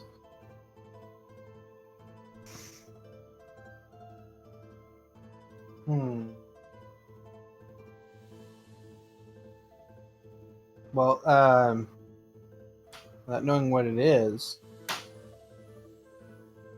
Should find out what it is. but find out what it is. Well, obviously, I'm just giving everyone advance warning. Right, but I think we should probably stop the cart and then go ahead and figure it out ourselves. Right. Yeah, before blundering into the middle of it. Yeah. Will just checks to make sure that his mage armor is active. Let Ned and Ted know to scream if anything happens. They're like, no, dude, you guys, we put spikes on the car. The ore's gonna be fine. We're just worried about us. Well, that's what I meant. Oh, and Ned looks actually like genuinely touched that one of you four actually thought about him in a personal manner, as he kind of eyeballs Felon, as he's like, "Thank you, Mer." Felon is unaware that this has occurred. Yes, as he is, I assuming, heading up the hill. Yeah. Where are all four of you traveling up it roughly at the same time?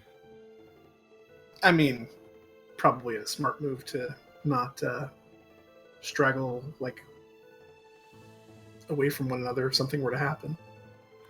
Okay. Yep. As you guys start trekking up the hill, the general cacophony of sound has slightly gone down. You start to hear a lot of grunting, and you start to hear a more shrill voice. Oh, that's a big boy. That's a really big boy. And it's saying, "No, you will stop." And you see someone twirling a staff and kind of pointing at this large thing I think that here. would be the purple fellow there. Yeah, this purple lady right here. Gotcha. All right, well, we got to do something. That's a good question. I Sorry, didn't you think it was a you question. saying doing stuff makes me Do stuff. do stuff.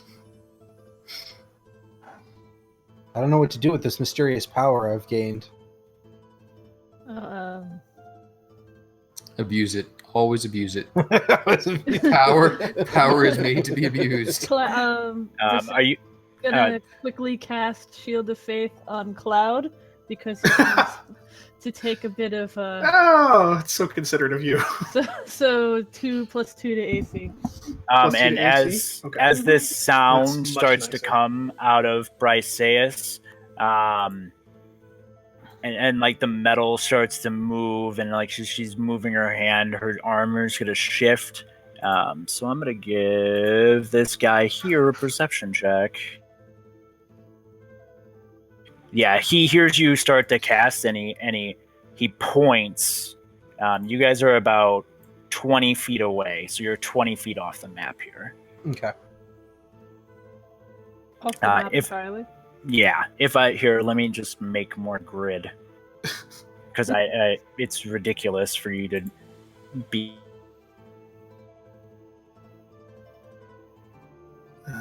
Those archers.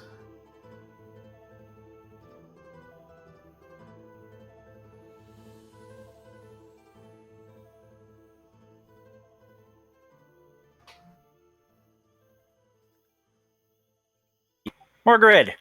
Yay! And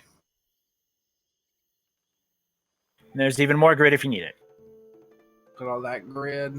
All right, so we're down there. See? Or here-ish. Ish. Yeah. Wherever you would prefer to be in that area-ish works for me.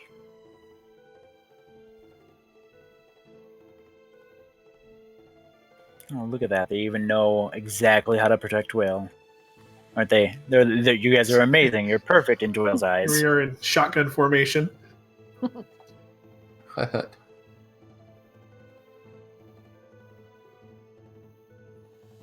And we'll have you guys roll for initiative. Oh boy.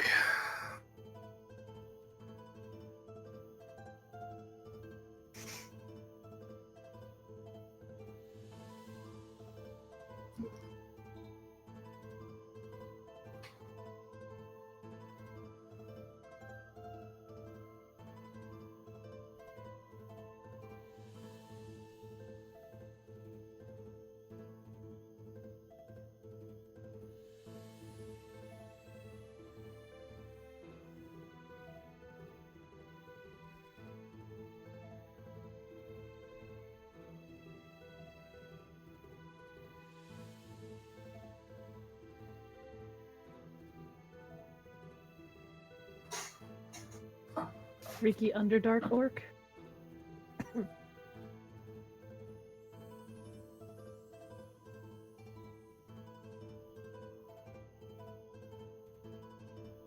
I like that this orc has decoration. It's nice that he's able to express himself art.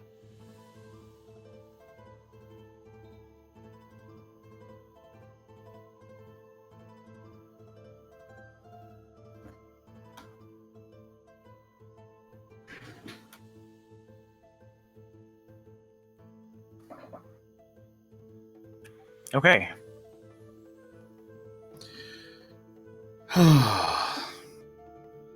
So as Briseus is casting this spell, these orcs turn and as they start yelling and pointing.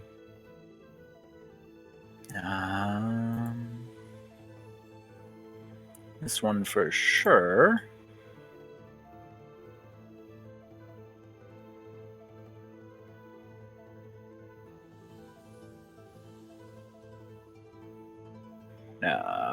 Seeing these targets, yeah, there's two in armor and one wearing clothes, so he's gonna shoot at the one in the clothes.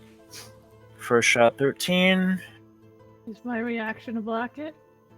Shouldn't hit anyway, because you give me +2 defense with the shield. Yeah, so my armor class is 17 right now. How long does that last for? Is that a concentration or is that? Let me double check.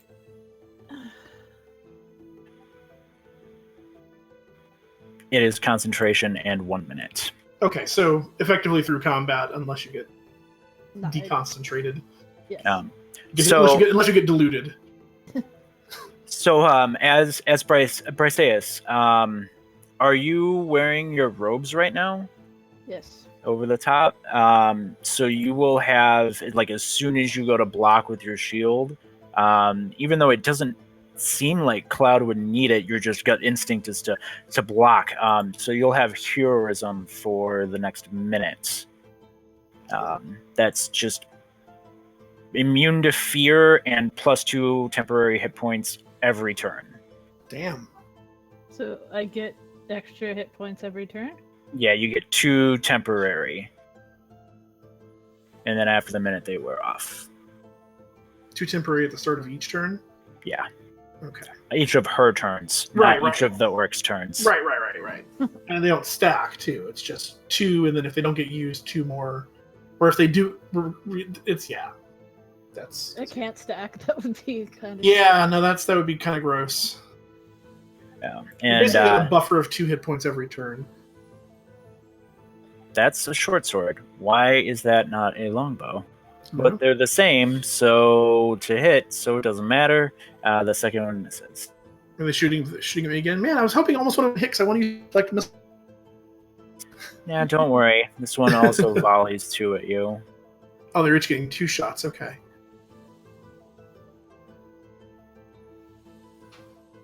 Still a miss. Oh, there we go. All right. So for that very last shot, use my reaction to deflect or catch the missile if I'm hit by a ranged attack. If I do so, the damage I take is reduced by a d10 plus my dex mod plus my monk level. So how much damage? 6. So I need to roll a d10. So that's 6 plus 3 plus 3. So yeah, so 12 points of damage reduced. If I reduce it to 0, I can catch the missile if it is small enough for me to hold in my hand, and I have at least one hand free. If I catch the missile this way, I can spend a key point to make a ranged attack with that weapon or piece of ammunition I just caught as part of the same reaction. Make it with proficiency, and it counts as a monk weapon for the purposes of the attack. Dang. I don't know if I can... I mean, what would the range on that be? It would be counted as a thrown weapon. Or... like... That's the one thing it doesn't state in there.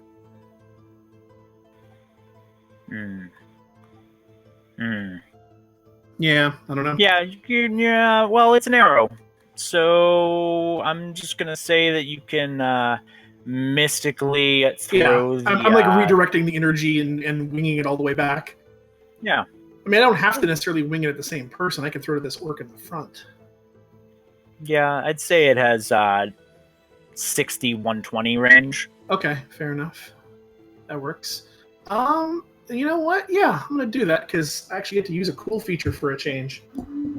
So spending a key point, and what's the damage on a longbow arrow? Is it a D8? Sure. I don't know. You're the Yeah, one that's. D8. Well, no, but it would be considered a monk rolled a weapon. D8 at you. Well, it means it's considered a monk weapon for the purposes of me, I guess, using it being proficient, because like monk weapons have variable damage. But don't monks like put their Hold on. unarmed attack tool? It's so go ahead and just do a D8 plus Dex. Okay. I've never If played we're a wrong, monk, So plus Dex. So that would be 8. Wait, no, I have to.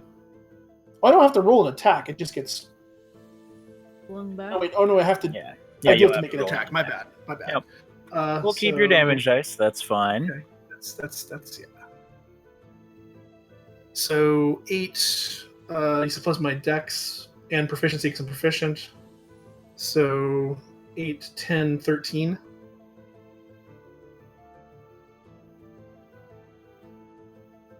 Uh, 13 will do it. As the second archer kind of wings 2 shots at you, the first one goes wide, and the second one, you just kind of just goes into your hand, and then you turn your whole body and Yep.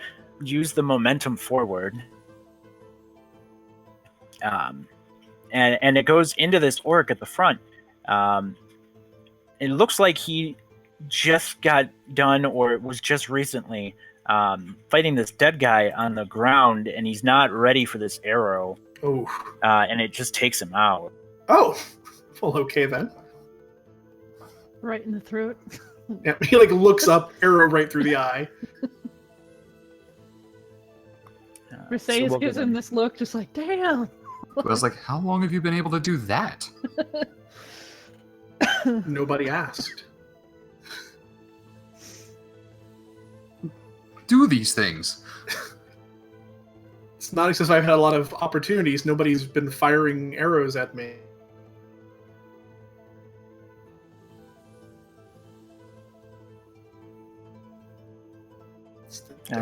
So, this decorated orc.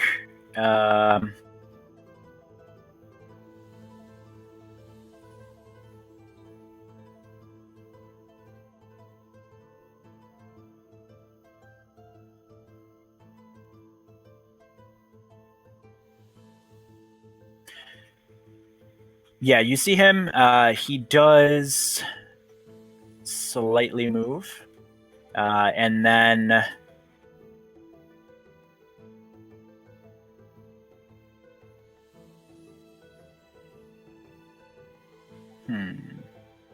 yeah, he's just gonna, you see him channeling.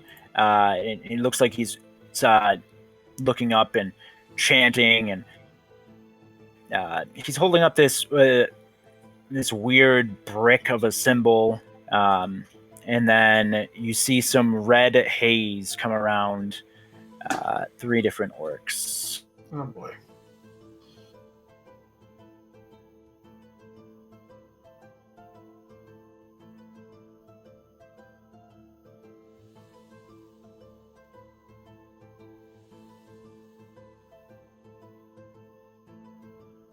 And then he yells in Orcish and kind of points in your direction.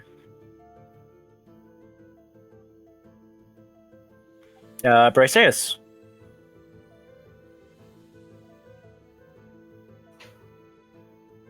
That guy's dead.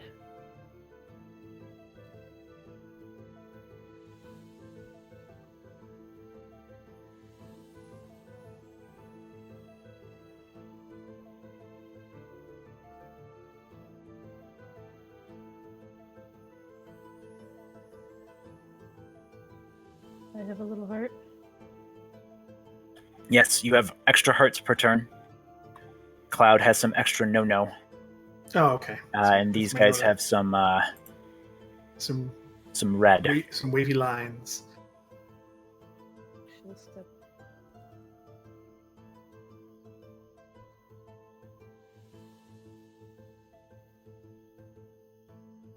like that. There's. For here, she is going. Sacred Flame at the decorated guy. Reach that right? How... Yeah, he's got symbols all over, and they look purple and round.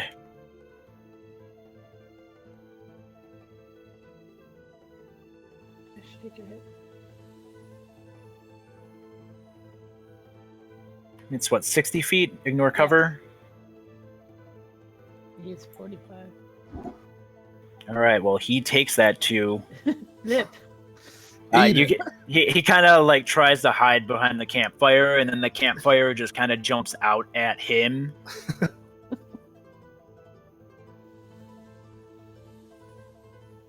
And you see him kind of shaken but not stirred.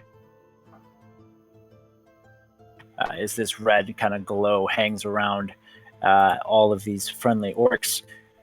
7. Oh boy. Okay. How are we gonna do this here? I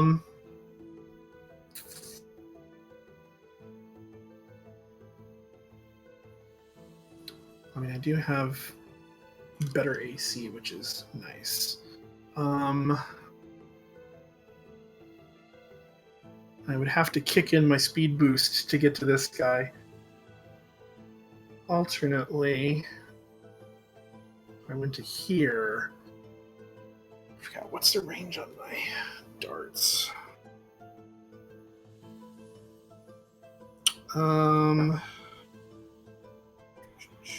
Should be 2060. Probably.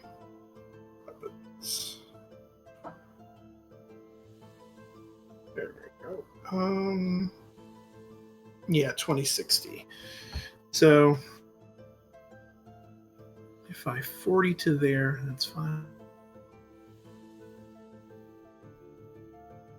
20, I would be at long range. So it's probably not the best move.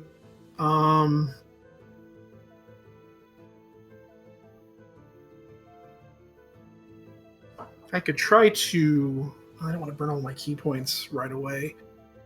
Well, actually, if he stays in arrow range, I don't need to burn key points to do that because I can. If I move up just a little bit, I can. For my action, I can take dodge, and that'll put him at disadvantage. So, yeah, I think a cautious advance while we wait to see because they're all way too spread out here. I mean, I can throw one anyway. And at disadvantage, and if I miss, I miss. So 5, 10, 15, 20, 25, 30. Oh, it's because that's where Bryce says can get 2. So I can get 35.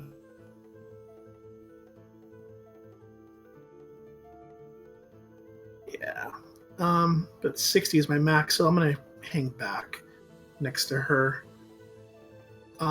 So at long range, so at disadvantage, I'm going to at the archer.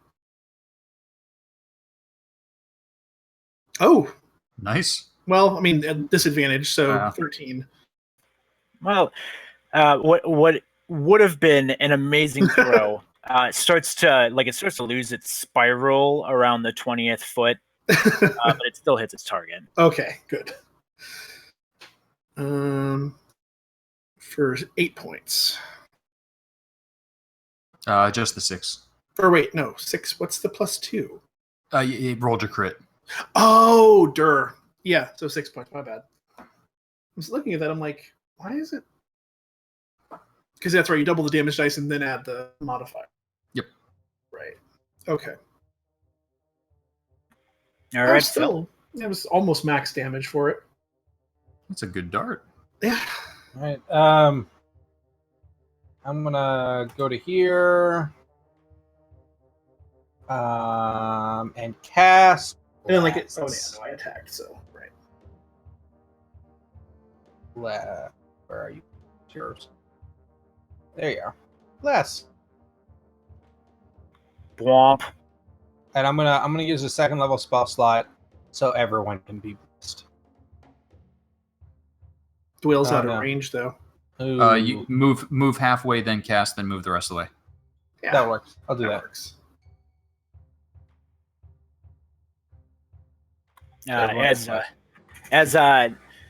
As Felon starts to move forward, Doyle yells out some battlefield coaching. Don't forget me.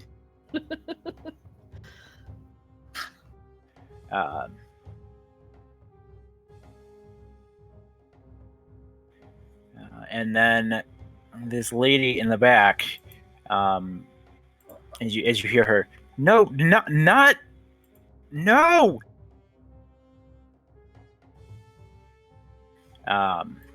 And then you see her. She's moving her staff in her hands, and then she disappears.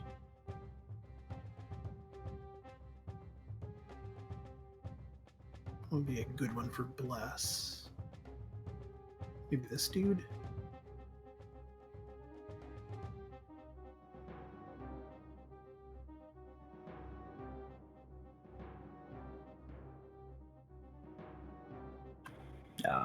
Did she get wasted?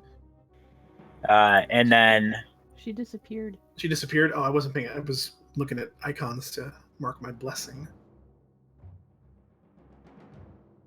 And this giant hulk of a thing. It's decked out in plate mail, but it has this rustic tint to it. It reminds you a lot of the Ankegs that you fought earlier in the week. He just looks furious at not having something to hack and swing at. Oh boy.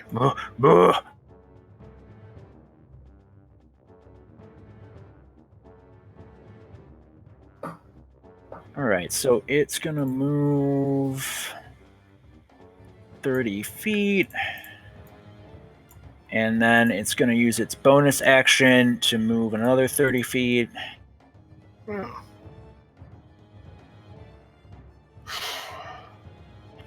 And then, despite his size, as he goes to hack at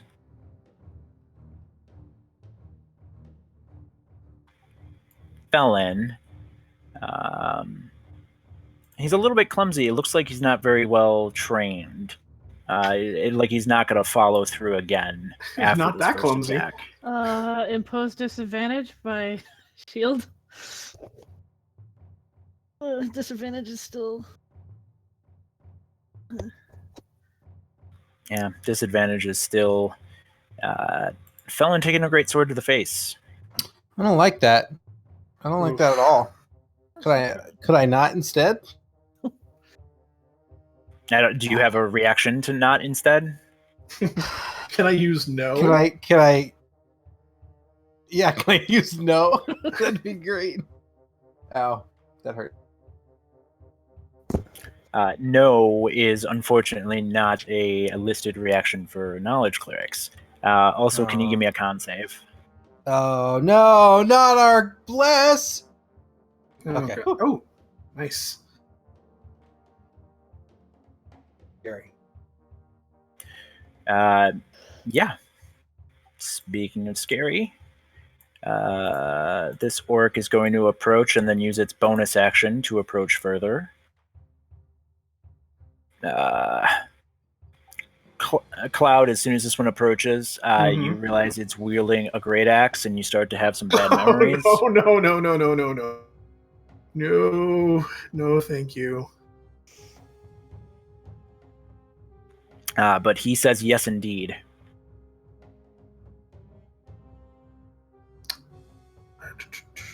Okay. Well, 8, huh?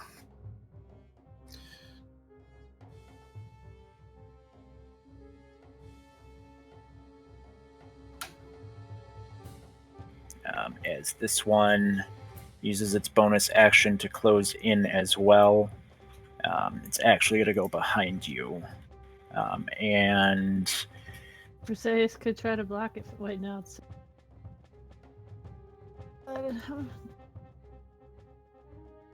Doesn't say once around. You have to use your reaction to do it. Yeah, is it your reaction? Yeah.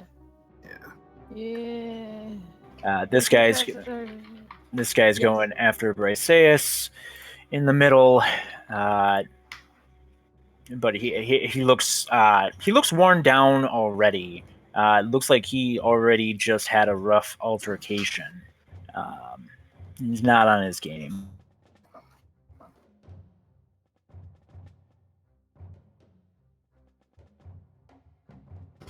That guy's still not going to be able to close with a bonus action, so he just steps to this.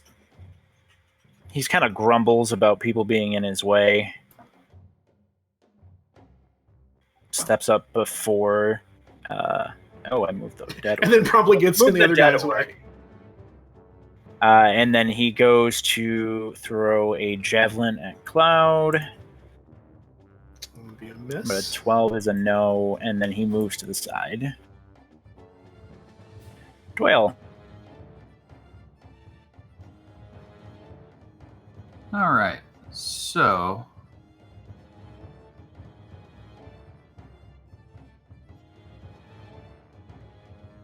I'm going to go ahead and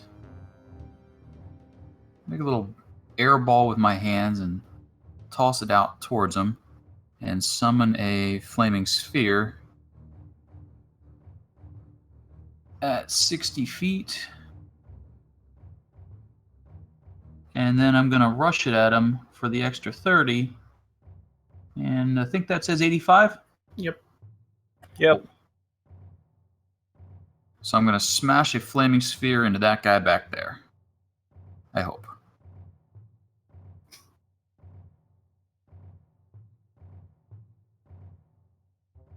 There. You now have a flaming sphere. And you can deal with that enemy. What is it? Dex save? Dex save for half damage.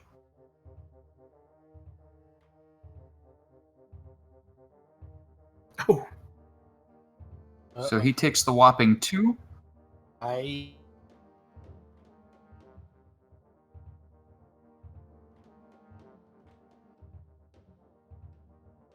he makes his con, darn it. He does indeed.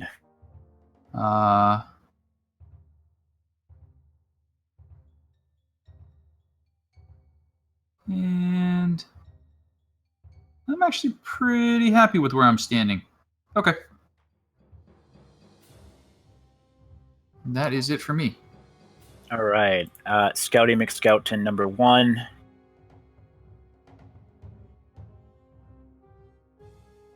I'm sorry, this is a Cloud.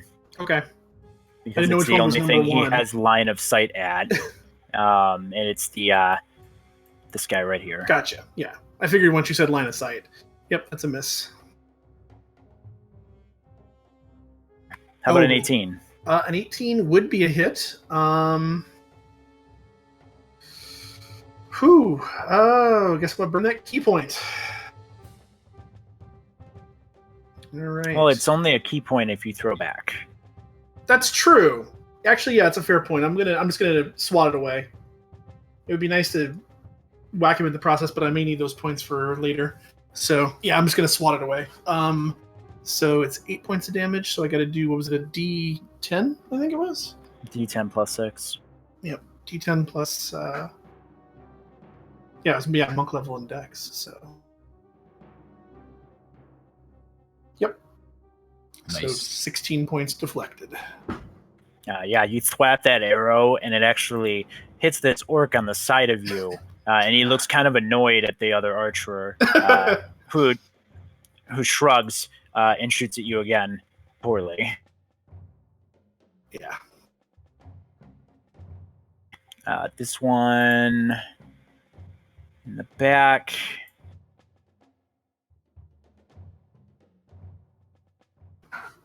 Turns around, expecting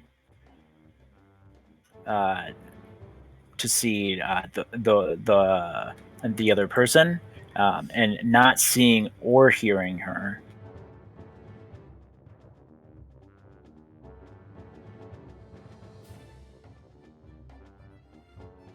Hmm.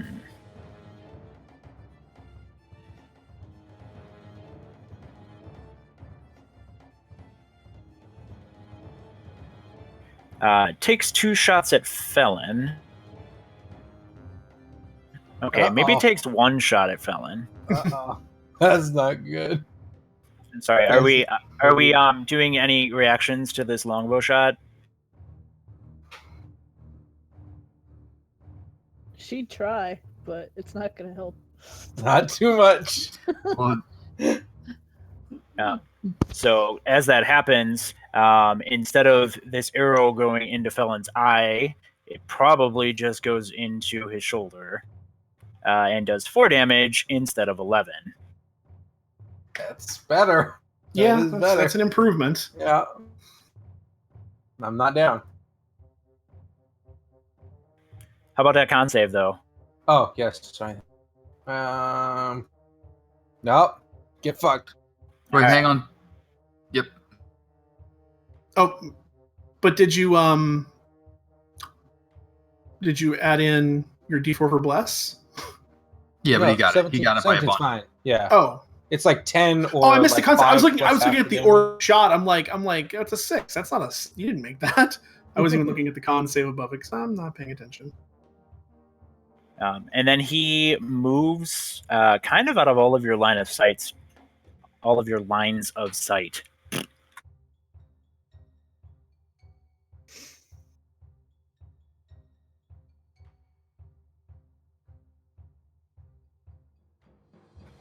And now we are on this very pretty orc who has a ball of fire on top of him. If he starts his turn in the fire, doesn't he take Ends his turn. at the end of the turn? Okay. Yep, he gets a chance to move. And he doesn't look like he has any interest in ending his turn in that fire.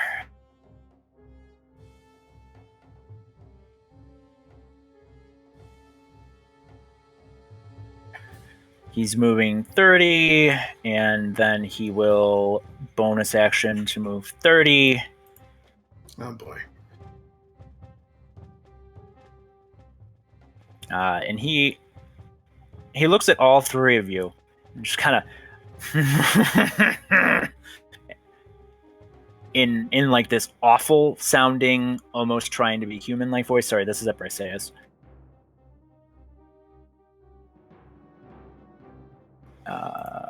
And that looks like it's a hit Yes. for 12. Don't forget your temp hit points. So it'd be 10 into your regulars. Yes.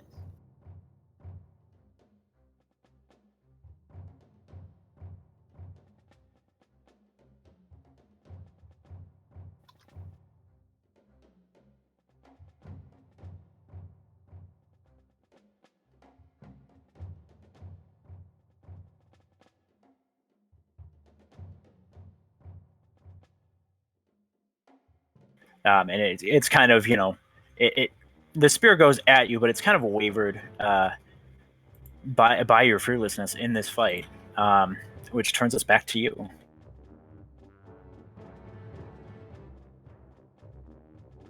Ow, I think she's gonna react and spin around and just try to clock across the face because ow, that hurt. +4. D4.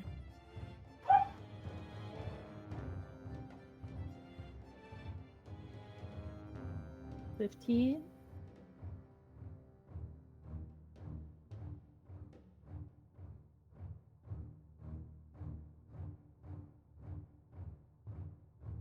Yeah. Sorry. As you swing, doesn't look so good. And then Felon's kind of just like a little more to the left. And you kind of feel that divine presence guide you. Whack.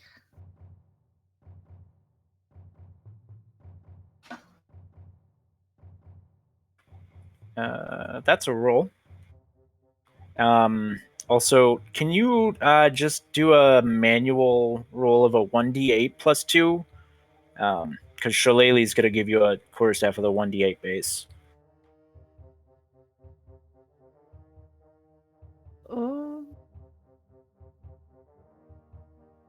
It will? Yeah.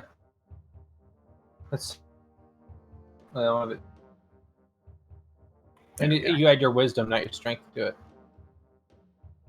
Hit and damage, I think. Yep. Well, it's not like Magic Shillelagh. It's just a quarterstaff. It's just a staff. Like she doesn't have the spell. Oh. I switched it to from nature to protection before we started. Originally, she was going to, but then she doesn't. And that's why I asked, would it be like the walking, like she's using like a walking stick and just smacking it with that. My bad. I thought that was a thing. It originally was going to be a thing, but it switched beforehand. And this guy, he looks at you and he's just dead set focused on both you and whatever he's thinking about.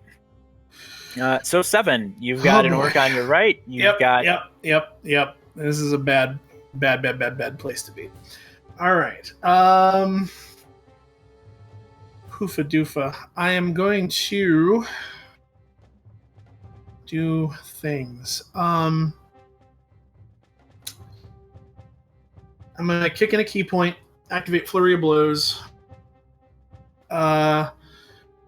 First quarterstaff swing against Fancy Pants. Plus that D4, which probably isn't going to help. So 13. No, it does not. All right. Follow up with my first unarmed on him. 16 plus a D4. So 19? Yeah. All right. You definitely feel it working. What little magic are you working on him? Oh, that's right. I don't have to spend a key point to do that, do I? No, it's just let's do the deck save to knock him prone. That'll give us advantage on future attacks on him. Also, we'll need to make a con save for the damage. Well, he hits the ground like a doofus. All right. Well, in that case, then I'm going to follow up with my next attack on him while he's down, so I'll have advantage since he's prone. Or actually, maybe I should do it against. Is there a size limit? I don't know if I can do it against the. It's a dex save. Could try to knock the big guy down.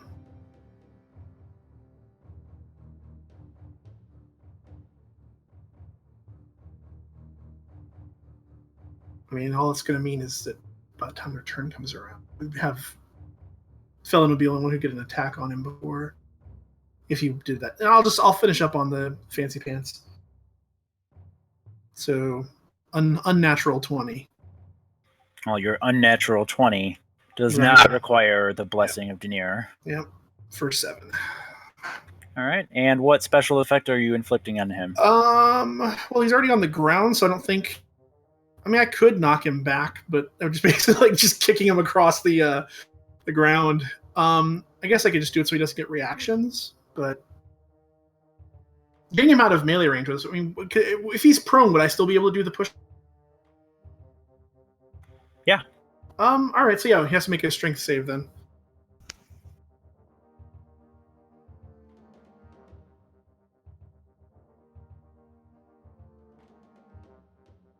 Ooh. Kind of imagine him getting kicked in the nuts and just like slid across the ground. Yep. So yeah, it was 15 feet back. Well, that's nice. That's one less person right up in our face to worry about. So that's all my attacks. He made his con save, so that's not good. But I am done. And probably will be when that great axe takes my head off. It's fine. You got 7 left. Felon. Ow. Felon is going to. I want to attack him, but I'm not going to survive another round of that. Yeah. So I'm gonna cure wounds on myself. 11. Oh, that's real good. That's some good shit right there. Good shit. And then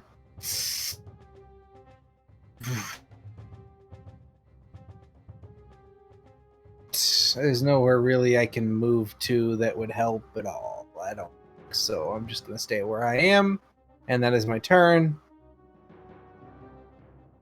Oh baby, this is not great.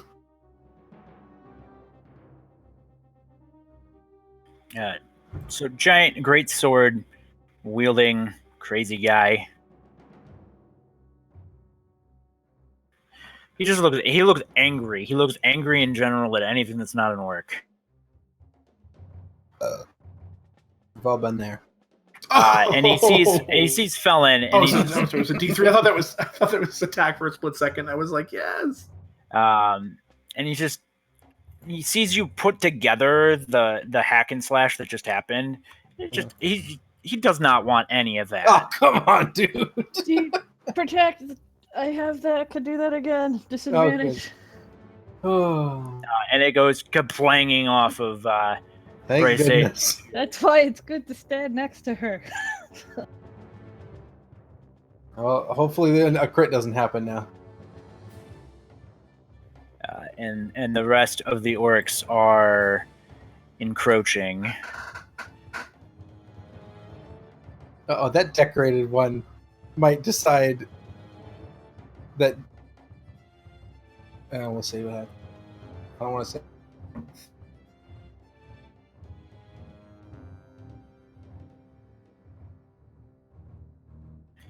Yeah, no.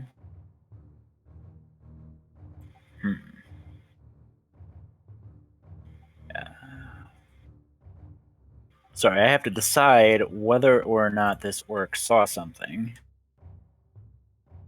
He saw it. Seeing Doyle put a ball of fire onto his fancy pants, he's gonna close the gap with Doyle, or at least try to. Disengaging? No. All right. Whoop. Bonk. Oh yeah, that's a good one. Whoop. Bonk. You hit him hard in the back, and it looks like he's gonna stumble and fall down, but he doesn't. Instead, you just seem to propel him. You seem to propel him closer to Dwayne. Get over there! And he stumbles forward with his axe to try to take him out. How about that 15? 15 matches. That's gonna hurt a lot. You were correct. Damn, did that hurt a lot. This forward force just kind of propels his great axe even further into Dwell. That was not at all a pleasant experience. This one, seeing you hit his friend as his friend went running. Sure. 23? Yeah, that's a hit. I have 1 hit point. Rough. And then so she could heal you. this one is just going to try to hit Briseus, as he has been. Jesus Christ, these orcs. Oh, no. TPK. Yeah, here's what happens. TPK. Do you have your 2 bonus back? So that's only 12. She. Nice. That puts her at 0. TPK. TPK. Oh no, this is bad. Guys, we might be fucked. Yeah, pretty well and truly fucked here. Oh, baby. Hey, Duel, if you could cast Fireball, that would be really good. Yeah, I have one of those. Just I've been hanging on to it. Didn't He's want to just let you guys hanging on know. the whole time. I was just keeping that one under my hat. Under your pointy wizard hat.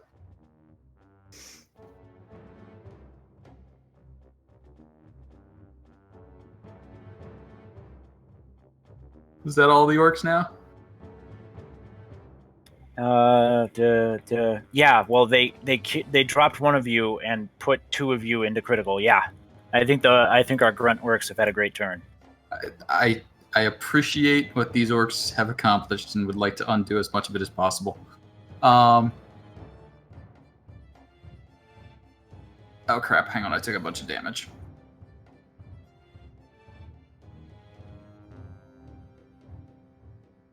Come on. Okay, I still have a fireball or a ball of fire.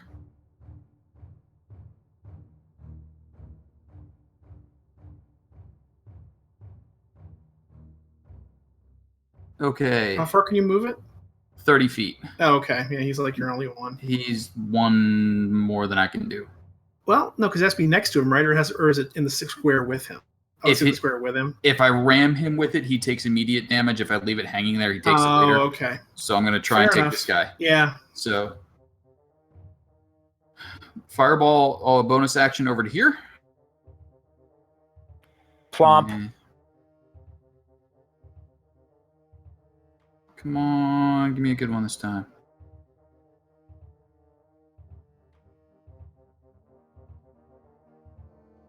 Not a great one, but it's 9 damage. Yeah, this guy's burning and he's dead. Like, it looks like he also took a couple of hits. He got all the icons. Yeah, and he spontaneously contracted at least 6 diseases and dies.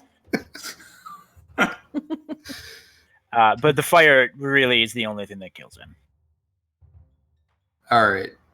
Movement on my turn. I'm going to move myself.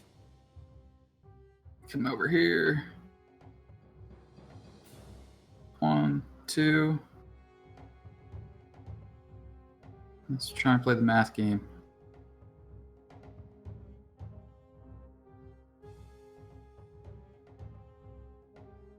It's fine. Sleep yourself.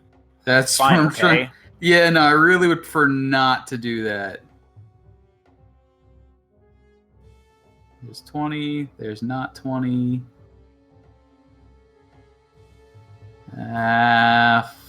Frick life.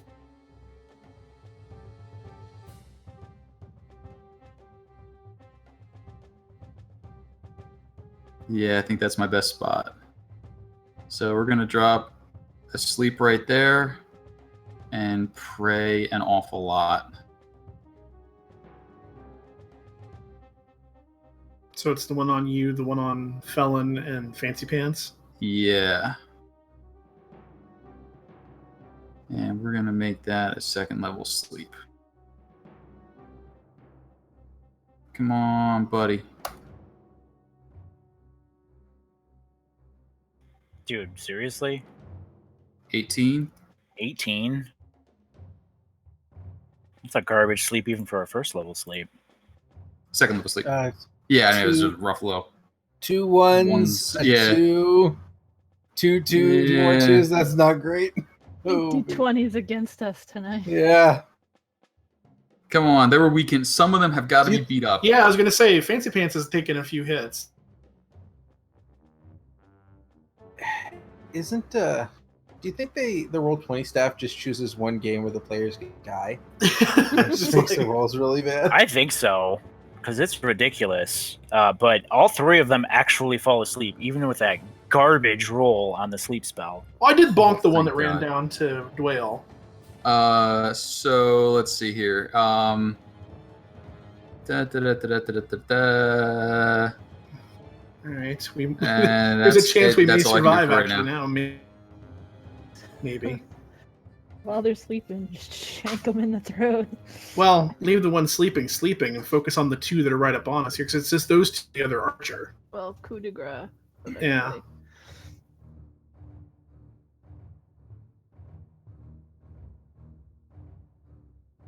Orc Scout has no idea what's going on. He stays back there all comfy. Come on. He's back there eating his lunch.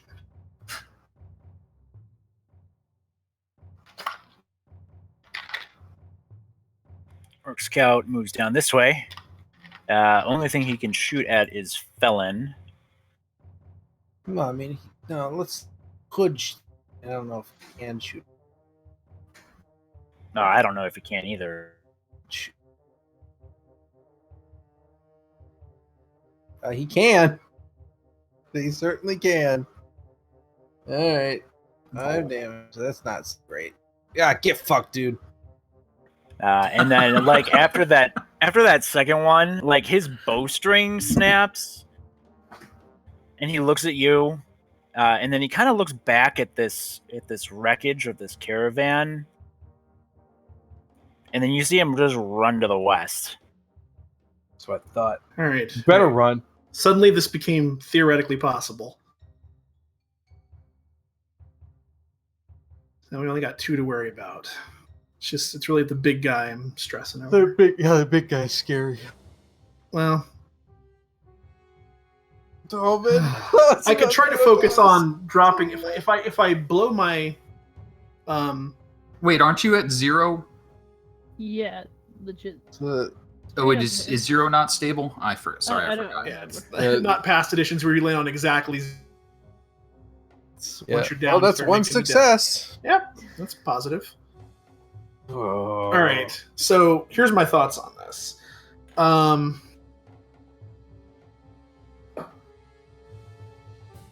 Yeah, I feel like he's the bigger threat, probably. I don't know. I'm just worried that he's more of a bucket of hit points. But these orcs have been rolling just gangbusters tonight. Although Felon is next, so if I do knock the big guy down, you'll get advantage on attacks in this town. It's true. Yeah. So that's what I'm going to go with. I'm going to burn my last key point, kick Flurry of Blows in, and on the big guy, Quarterstaff, 18. Oh, is my... Oh, no, yeah, my bless... Because Bryce is... So...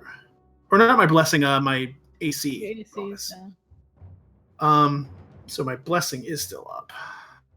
So 22. Yeah, it's very similar to how you hit the ankegs.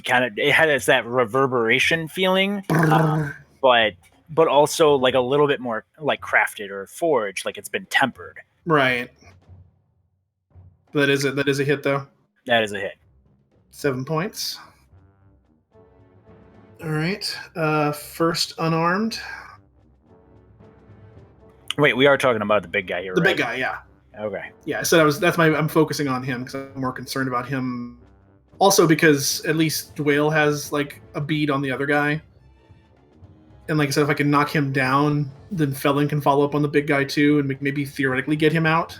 So 15 plus D4. 19. 19 will do it. All right. that's So fine. that is 5 points of damage and dex save to keep. Is it dex save to keep getting knocked down, or is it strength? Dex save to keep from getting knocked prone.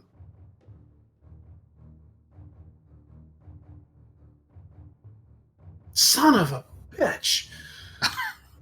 Let me tell you, my It's- mooks make dex saves. That's what my mooks do. All right, and then my Just second, keep piling on the damage. my second unarmed. Oh, blurred. Even with a, yeah, I don't think 12 is a hit.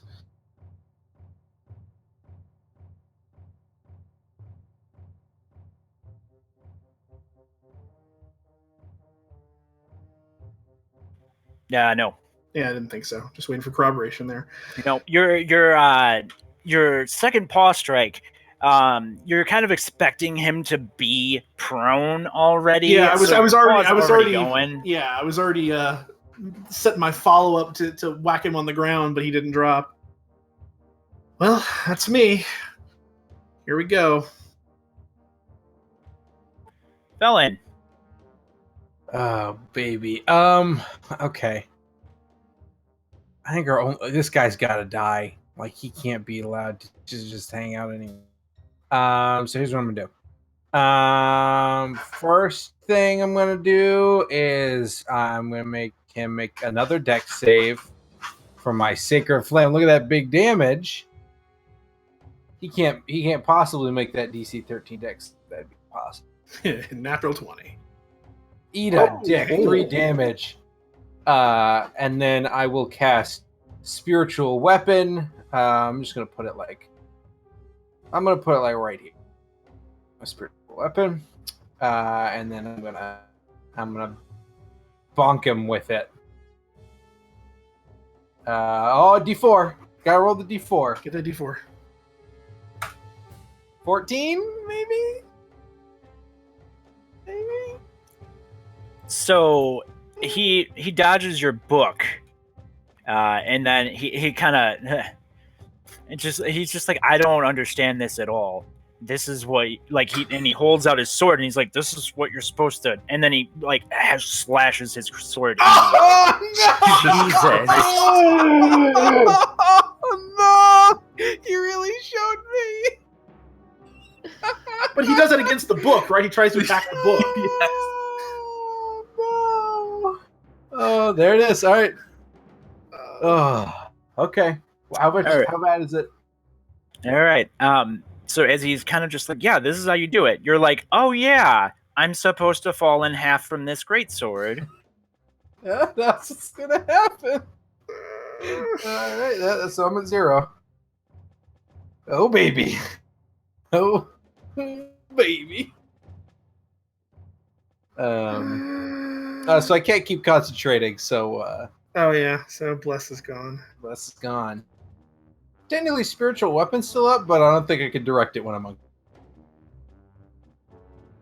That's.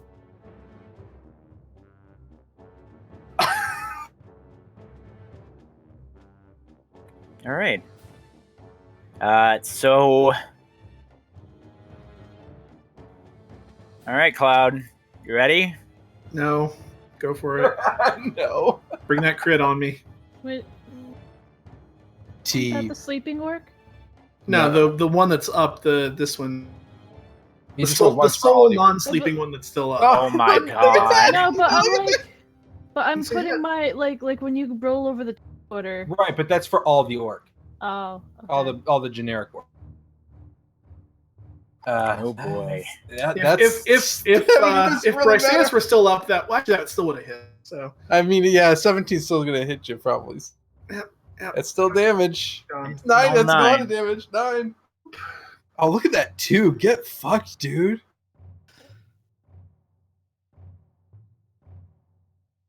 Well. So Dwell. So Dwell. You got a clear line of sight, Dwayne. We're all on the ground.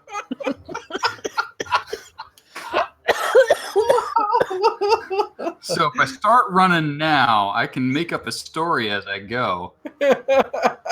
I mean, honestly, you'd be totally right. within your rights to do So, that. Bonus See, action, we're going to slam into this guy. And if we brought the group with us, maybe Ned and Ted could have been pitching arrows at him. But Yeah. It is what it is, man. it is what All it right, is. so flaming sphere on the big guy. Give me something here. Oh, come on. There's no way. There's no way he could pass a DC 13 dex save. There's no. Yep. Oh, there it is. He had to. He still takes the 4. Yeah. Criminy.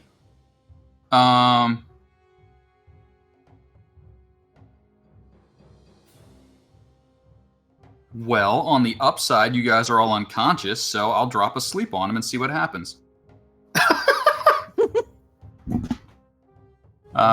We haven't hit him that much is the problem, though, and I bet he's gonna. The big guy, we hit him like 3 times, bunch. 4 times. What do we do? all right. Let's see. Come on, spell. I hit him for decent. 23. 7. 13. It's centered, so it'll. Let's see what we got. How big? What's the radius on sleep? I dropped it right on the center, so it actually. Because we're already out, so it doesn't matter. Yeah, so it'll hit this No. orc. It'll Oh, yeah, hit so I was both wondering. orcs. Yeah, That's what I was wondering. he's already done. Come on. How much can they have left? Okay. Yeah, there's one. Come on. And Briseus, roll a death saving throw. Oh, there it Oh, is. damn. There it is. Oh. Hang on. Wait. Oh, that's bad. That counts as 2, right? That counts as That's 2. not good. Yeah. For my turn, since he doesn't look like he's falling over slumped, I will move my 30 feet directly away from him. That's totally understandable. I don't fault you for that the slightest. It's not there, but I'm now 30 more feet away from him.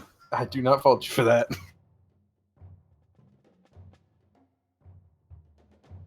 All right, well, it's a 1. That's a bummer. So 1 made, 2 failed.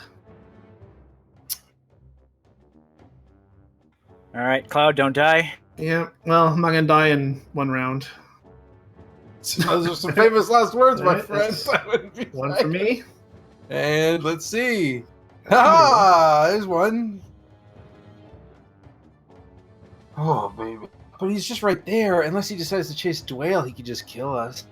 I mean, my assumption would be that he's He probably thinks not. we're dead. Yeah, really. yeah, exactly. We're They're not on the smart. ground, like. Right, but he might just, like, wake up his buddies. Thinking about his day. Well, I mean, I don't know. I'm banking on hoping maybe he's not smart enough to realize that they're asleep Right, and not dead and- too. Even if he chases after Dwayne, the orcs are going to wake up eventually. Eventually.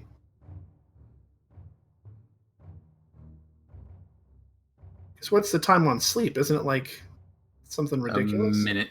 Yeah. Yeah, not a ridiculous. Well, As you move 30 feet, this guy moves 30 feet, and then he uses his bonus action There it is. to move There it another is. 30 feet, which doesn't put you in melee range. Hi. So he's going to. He draws a javelin from his back and hurls it at you. You bastard. oh, Oh, miss. And he whiffs. Dwayne. come on, Dwayne. What the hell? Fireball. Yeah, if the fireball's now the time. Fireball, lightning, That would be the time, yes, but swarm of Right. magic You You missiles, got a meteor anything. swarm up there, baby? this is unfortunately not what I stocked. You didn't pick up those meteor swarms? That's a real good spell, man. You should check it out. Meteor swarm. Plane shift him away, something. Yeah, that'd be great. You can plane shift him away. Crappity. Well, sleep didn't work. Let's try burning hands in his face.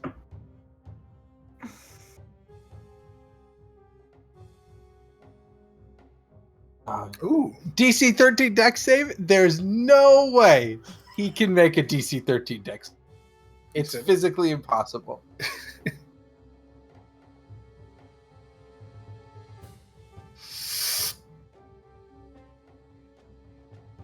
I told you it was impossible.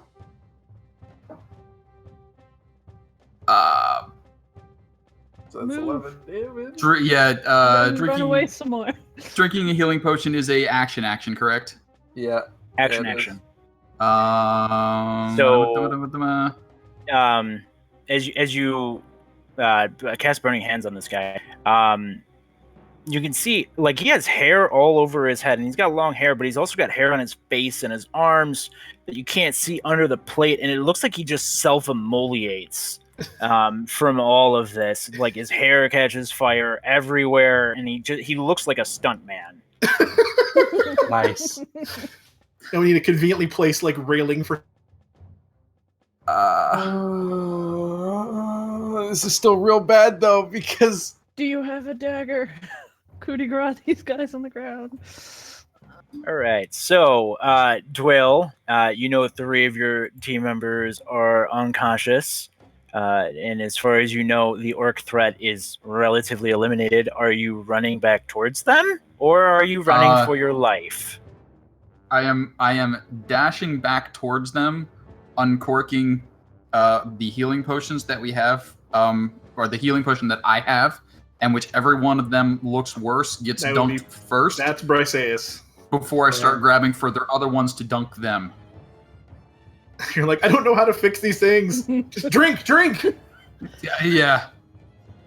This is not a thing I know how to do, so just, pour Drink it roughly down their throat. What do you roll for healing potion? 2d6s are the ones we got? Get standard healing potion, I think.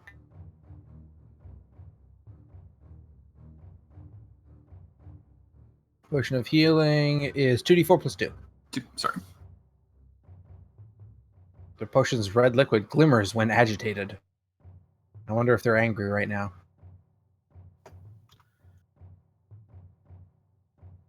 That's a max roll right there. Ooh.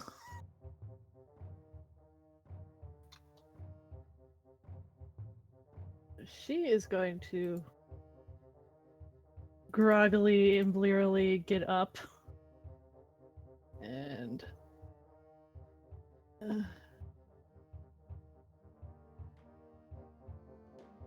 are we still in round time? Like, can she do anything? Well, it's I guess.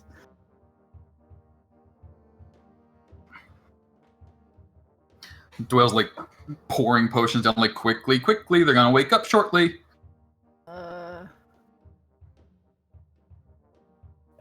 She's gonna take out the sword and just right in the throat of one of them, like, just to, like, take it out, like, coup de grace.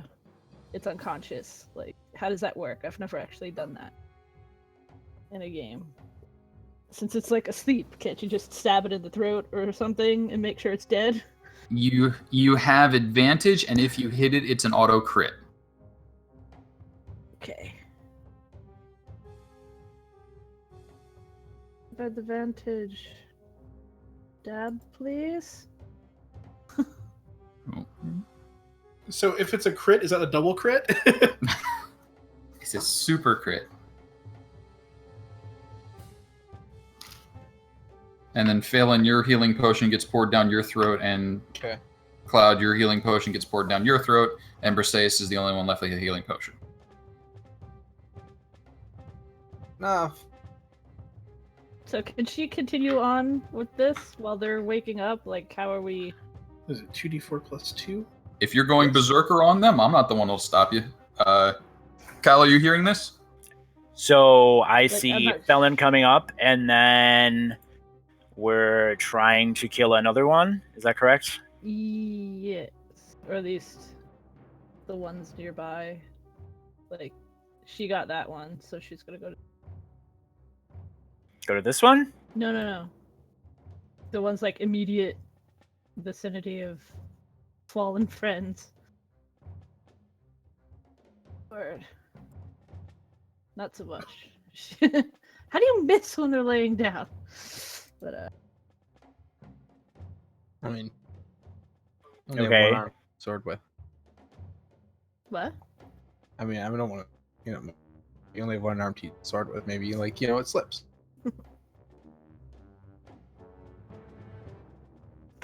Okay, so Felon is now up. Yeah. That was Dwayle's turn. Briseis is missed. Didn't take damage.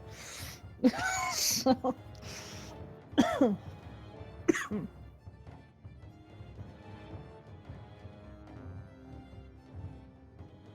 I'm sorry, I have to count rounds. And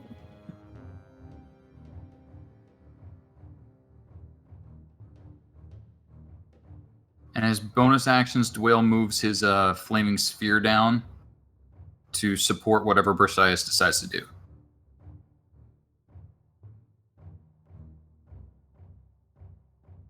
At least set this guy on fire. Cause, He's like working with one of the healing potions. Like, is this a screw top? Pop top? What the hell? fighting.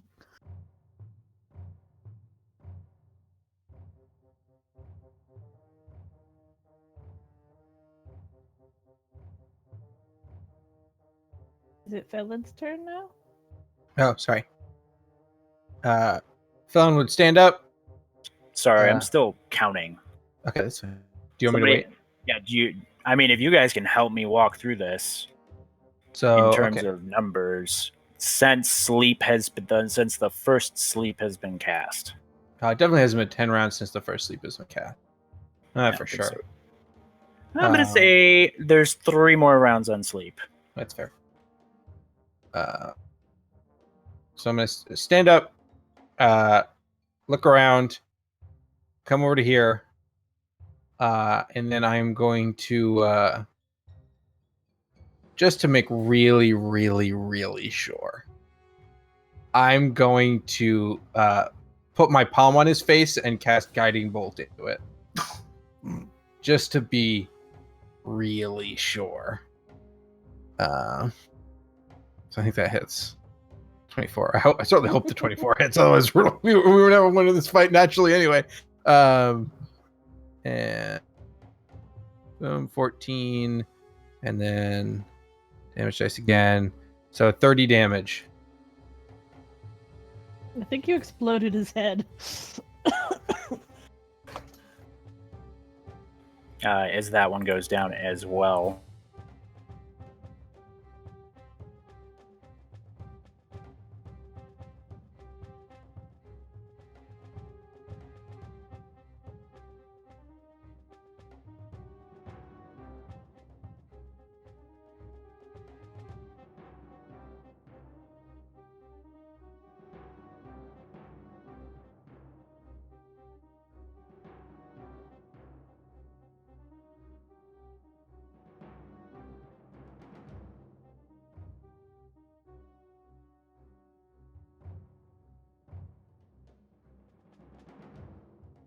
So for me, what I'll do is basically I'll do a hold action firebolt. So when Versailles swings, I shoot it on the same guy she's swinging at. Yeah, I mean, theoretically, we could all of us could be doing that. We could just be like, hit 1, 2, 3, blah. Yep. So that's basically what he does.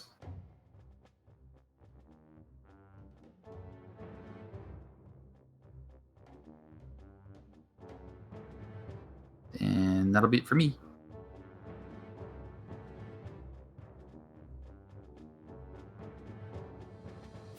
What? For some reason. So do you want, the 3 of us to do it together? So just hold for Cloud and we all... Yeah, I mean... Sure. Yeah. So... Yeah, fair enough. So mine will be this.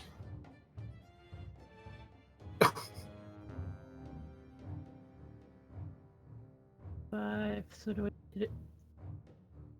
It counts as an auto crit, right? Because... The first one probably. The next one's I'm not sure. So, but that's 17 damage.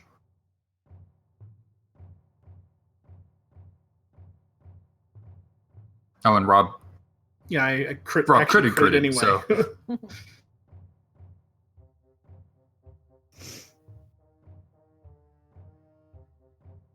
Okay, Felon.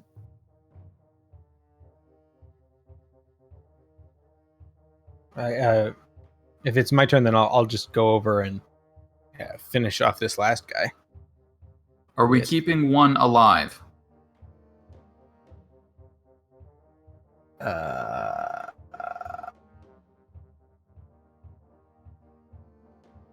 Don't know. That we really didn't go want very to well do last I time. think I'm just gonna shoot him. Just double tap. Yeah, just there we go.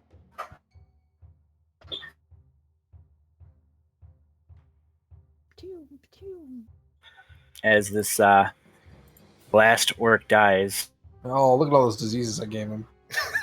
he had so many diseases. Wash your crossbow bolts, man.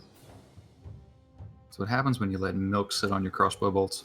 Yeah, it's a good strategy.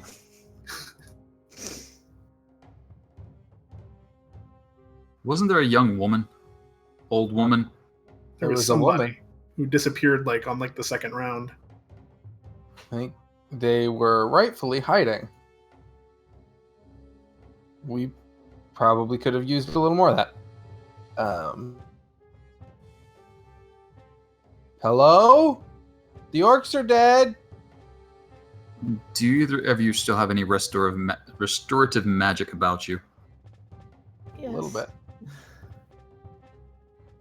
Perhaps it could be put to use? If we have the time, I could cure us all. It'll just take a bit. I mean, I feel like we have the time. I mean, unless there's reinforcements coming, which I don't know, but we've got everybody except for that one archer. Well, then let's have Ned and Ted bring the cart forward so we at least have some cover as we... Fair enough. I'm going to, if possible, I'm going to go down and examine this cart and see if I can figure out where this woman went.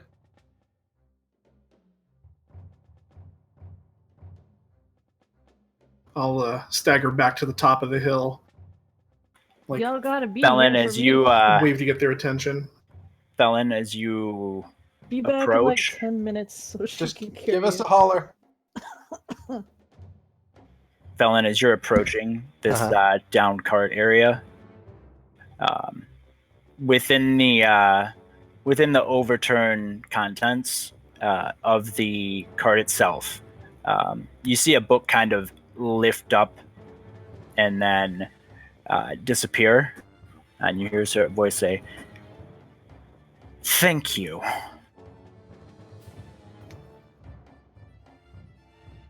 Oh, hi. Are you all right?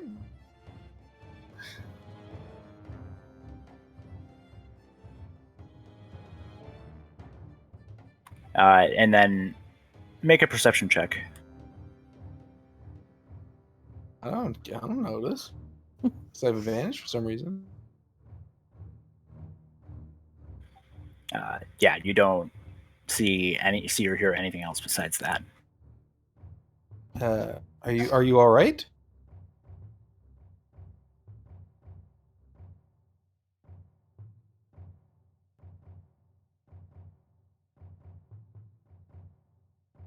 No, not all right.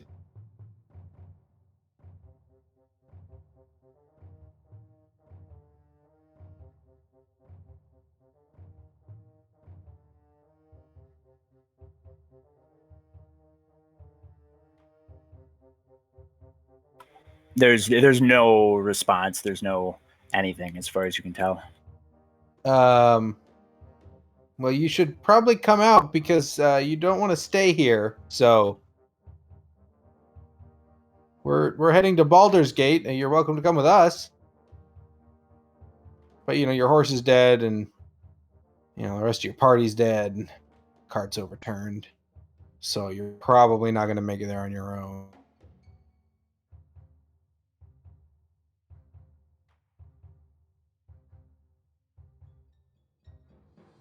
All right. Well, I mean, I guess it's up to you, but I'm going to see if there's anything interesting over here, I guess. When I start looking through this cart.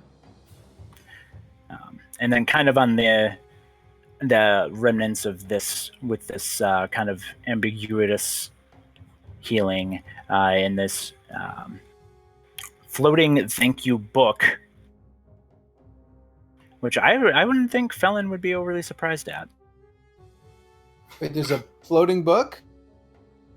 Yes, there was a book. It lifted up. You heard the words "thank you." How and then did the I book miss disappeared. that bit? I thought the woman just like cast message on me. I don't know how I missed that there was a book. I don't... Wowza. Okay, that's very different. I mean, Phone would still say this, but he would be more interested in finding out what's going on here.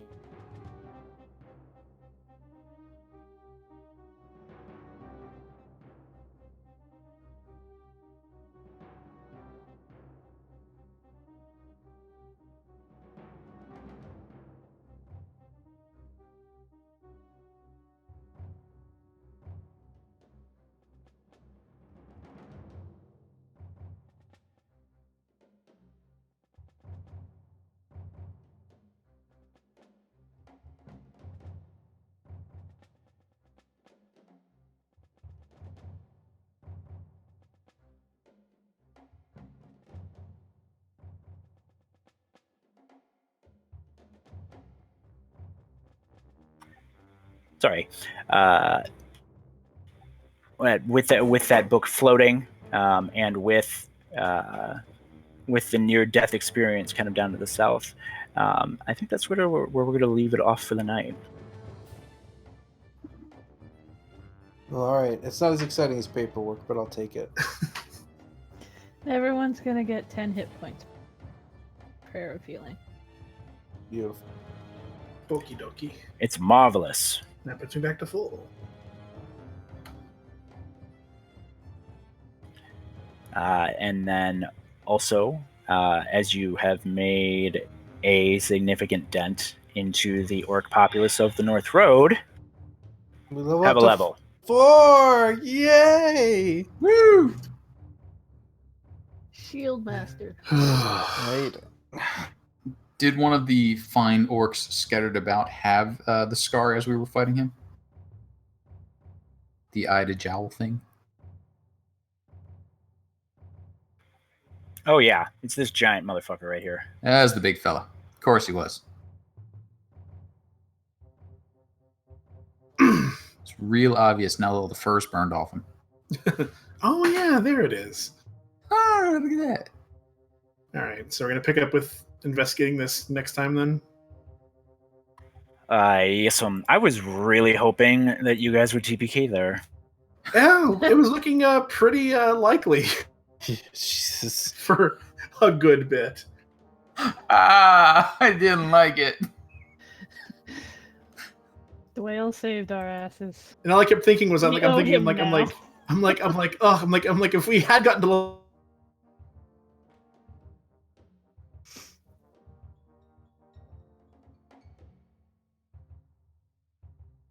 I was all good right up until the guy started getting shoved back towards me. I'm like, I had my burning hands line all ready to go, and then you guys messed up my symmetry. Well. Whoops. no plan survives contact with the enemy. True, true.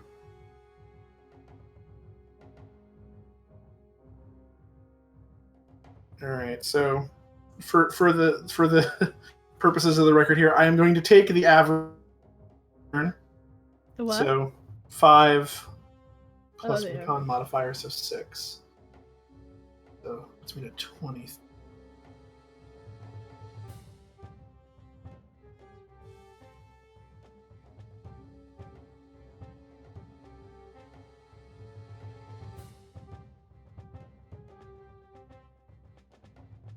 Key maximum goes to 4, which will be the best.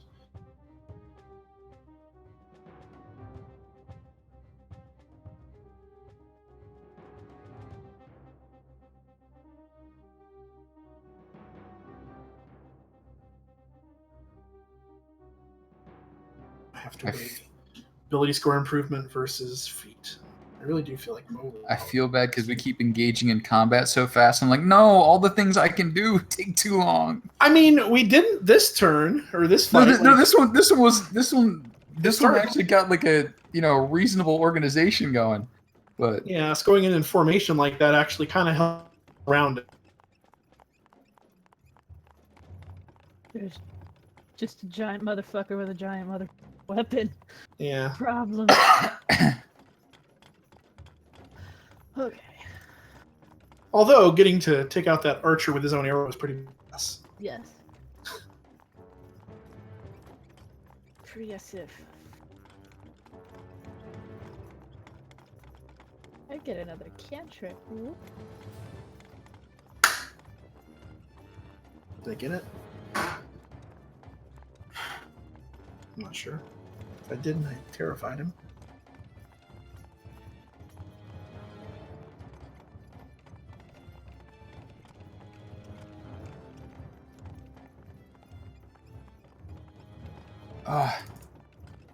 Wizards and mages are different things in Dungeons and Dragons. Yes, they are. I keep looking up 5e mage, and it's like, that's not what I am.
My puppy is doing something out there. Give me a second. Thank you.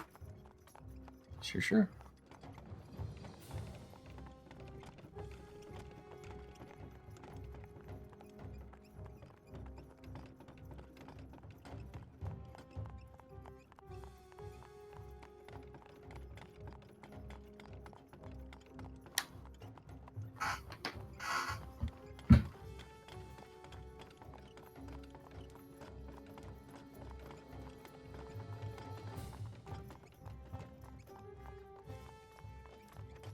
After a few minutes, you find Dwayne laying in the road, casting prestidigitation on himself, trying to make himself hover above the dirt. So we're done, right? Like, that's where we're Yeah. ending. So it looks like the stream's Yeah. still running. I just forgot. Oh, sorry. Yeah, we're all... So, do I take the ability scoring, but my wisdom to 18? Or do I get a...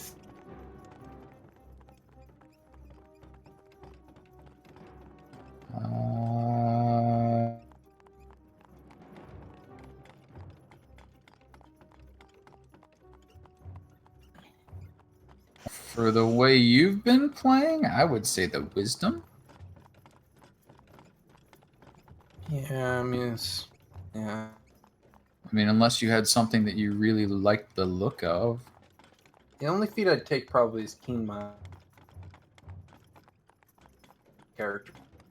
It would... The one advantage it does have is it would bump my int up to 14. It's got that. But other than that, it's purely for flavor stuff. Which I'm not necessarily opposed.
Oh no. What? I've ruined another batch of clothing. I mean, this is how it goes. It's ridiculous. I told you to get expendable clothes. All clothes are expendable. And don't whine about it. I would like to actually get through a day.